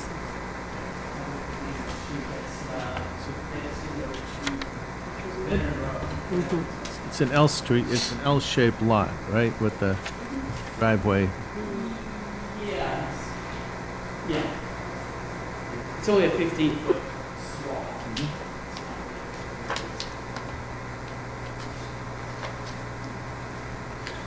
Madam Chair, I had a question, just on the shape, since we're on it, and to the petitioner, and that is the driveway, and they access the lot from that 15-foot off of Veteran Road, correct? Yeah. Right. So and I know it's 108 Main Street, but would their legal frontage be that 15 feet there, because it's the shortest?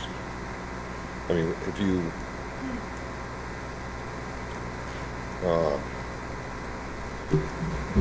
so in that sense, they would have already had, Non-conforming. well, Oh, yeah, I mean, it's, 15. pardon? and there's no question that it's a non-conforming lot.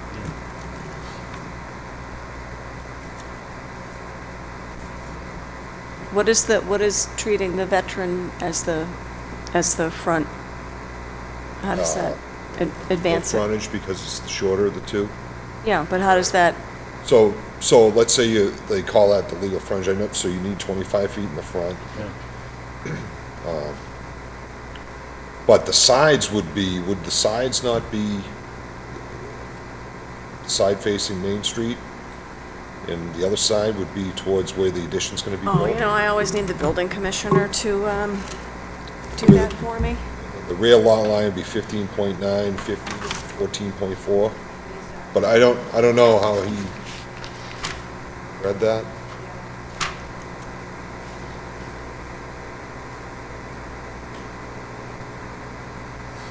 So if that were the case, he would only need a special permit for the rear lot line, but it's not what he's calling a rear. It has two frontage. Frontages.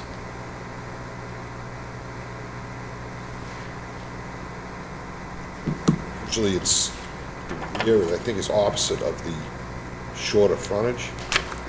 Yeah, that's what I'm trying to find.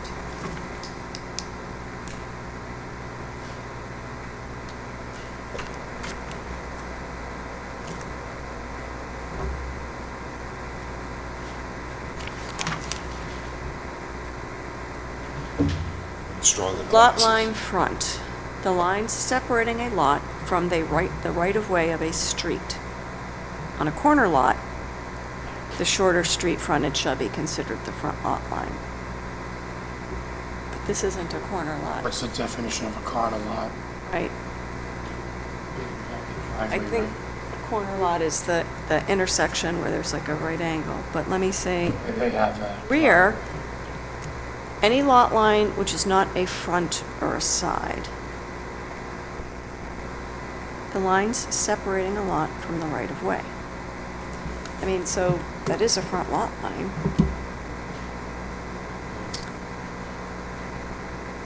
A side lot line is any lot line which separates a lot from another lot and which intersects a front lot line, or which if extended to a front lot line or its extension would form an angle of greater than 45 degrees with the front lot line, when measured on the side of the angle closest to the center of the lot. That is why I always need to That- go. Yeah. 'Cause that So looks what- like a 90-degree angle. What Member Parrish is trying to figure out is oftentimes when we have lots with kind of funky configurations, things that you think are side lot lines are not side lot lines, and things that you think are rear lot lines may not be rear lot lines. But I honestly don't have the brain power right now to try to figure out if, I mean, so that intersects with the front lot line, right? So I think it is a side lot line. But actually, no, hold What on. if this was, But it's a side, not a rear. what if Is they that what you're called, trying to say? oh, what if they called this 1 or 2 Veteran Road? What? You're talking about changing address. No, I'm just saying, if this hypothetically was called 1 or 2 Veteran Road, would they still consider the frontage being on Main Street? Do you know what I mean? But it's a side lot line. But there's also, hold on. Because a side lot line is any line which separates a lot from another lot and which intersects a front lot line. So this separates a lot from another lot and intersects It's frontage. front. Frontage on Veteran Road, right? Right. And so, I know you look confused, so we're trying to figure out if this is really a rear lot line or if it's a side lot line, because, Oh, I see what you're saying. and so I think it actually is a side lot line. So if that's a side lot line, at least it's 12 feet, is that what you're saying? I am. I'm giving this to you I because, have the brain power. pardon? You think I have the brain power? Well, honestly, I'm very don't have supper and it's late at night. So, They consider that a rear, but I is don't that, is this a side lot line because it intersects? too.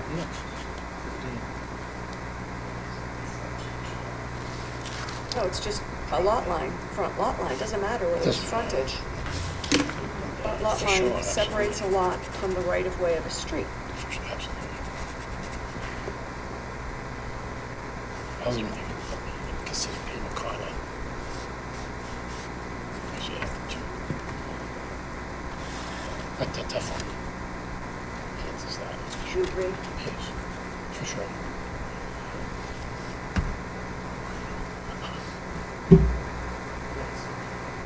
So how does the board wish to proceed?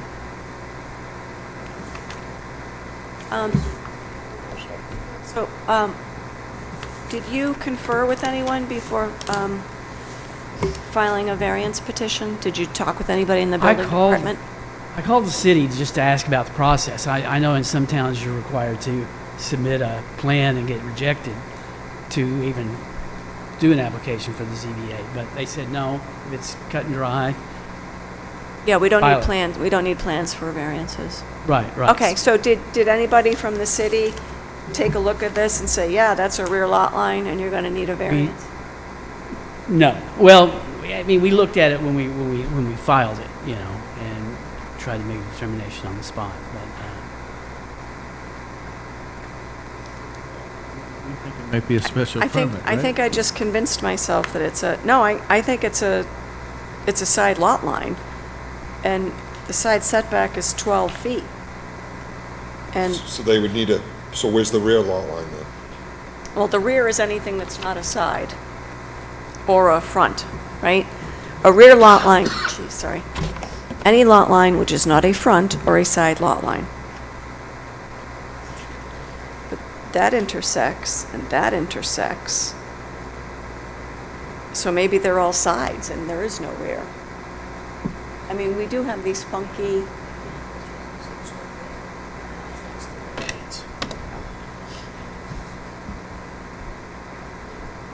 yeah, I don't think we looked at it. We were just looking at it with respect to variance or special permit, I think, and not considering what lines, but it just. yeah.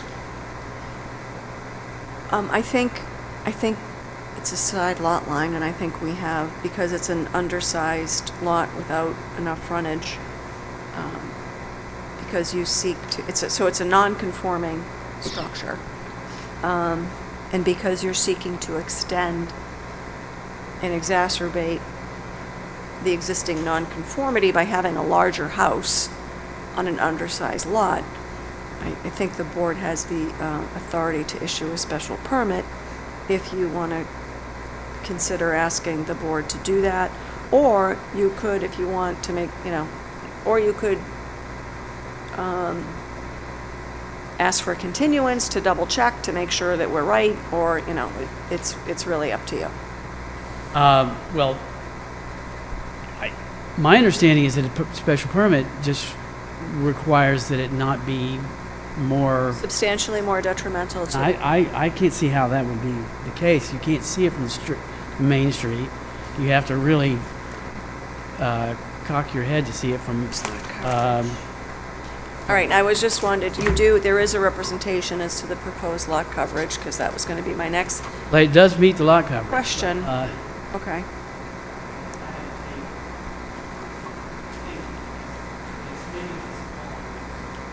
No, it's on the plan, it's on the stamp plan.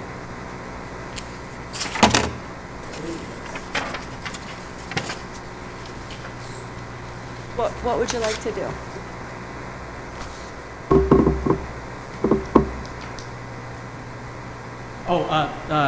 Well,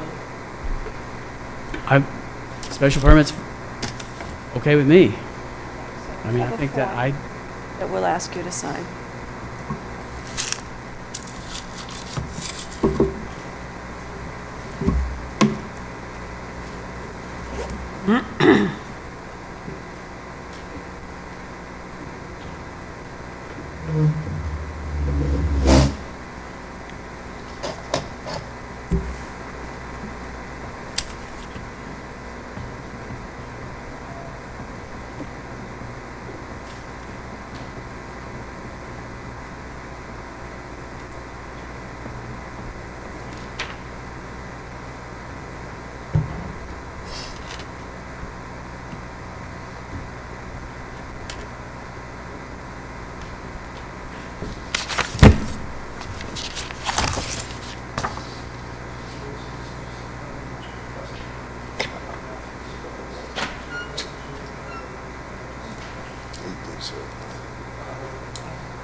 So I'll make a motion that this board will treat this petition as a special permit.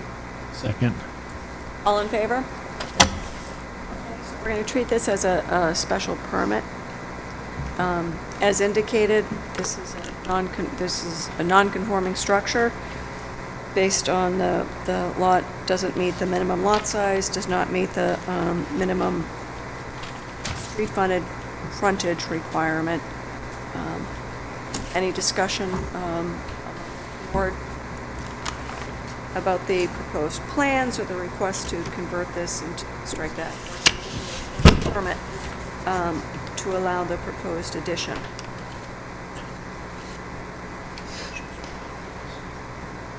And there's no one else in the audience, so there will be no public participation. How does the board wish to proceed? Motion to approve the special permit. Second. All in favor of the pending motion? Right, so that passed. A decision needs to be prepared and filed with the city clerk's office. No building permit will issue until the 20-day appeal period expires without an appeal being filed. It typically takes about a week for the decision. Okay? Thank All you. right. Good luck. All right, the next item on our agenda is approval of the meeting minutes from January and March of 2026. I reviewed them and gave my comments to the clerk. I don't know if anybody else has any additional comments or edits. Motion to approve the minutes as amended. Second. All in favor? That passed. I'm not aware of any other matter before us other than, have we already set our hearing Yes, you have. date? Would you like us to look a year, strike that, another month in advance? That would be very convenient, thank you. I think the next date is May 20th, and then looking into June, please. I will not be here on June 17th. Should we tentatively put that in there and just to see, make sure Jack's gonna make it? Oh, yeah, that's an excellent point. Yeah, can we pencil that in on June 17th? And because we don't know, that's, do you know what your plans are on June? Okay, so yeah, let's pencil in the 17th, subject to confirming it in the next week, okay? Okay. I would ask for a motion to adjourn. Second. All in favor? All right, we are adjourned. Our meeting in May.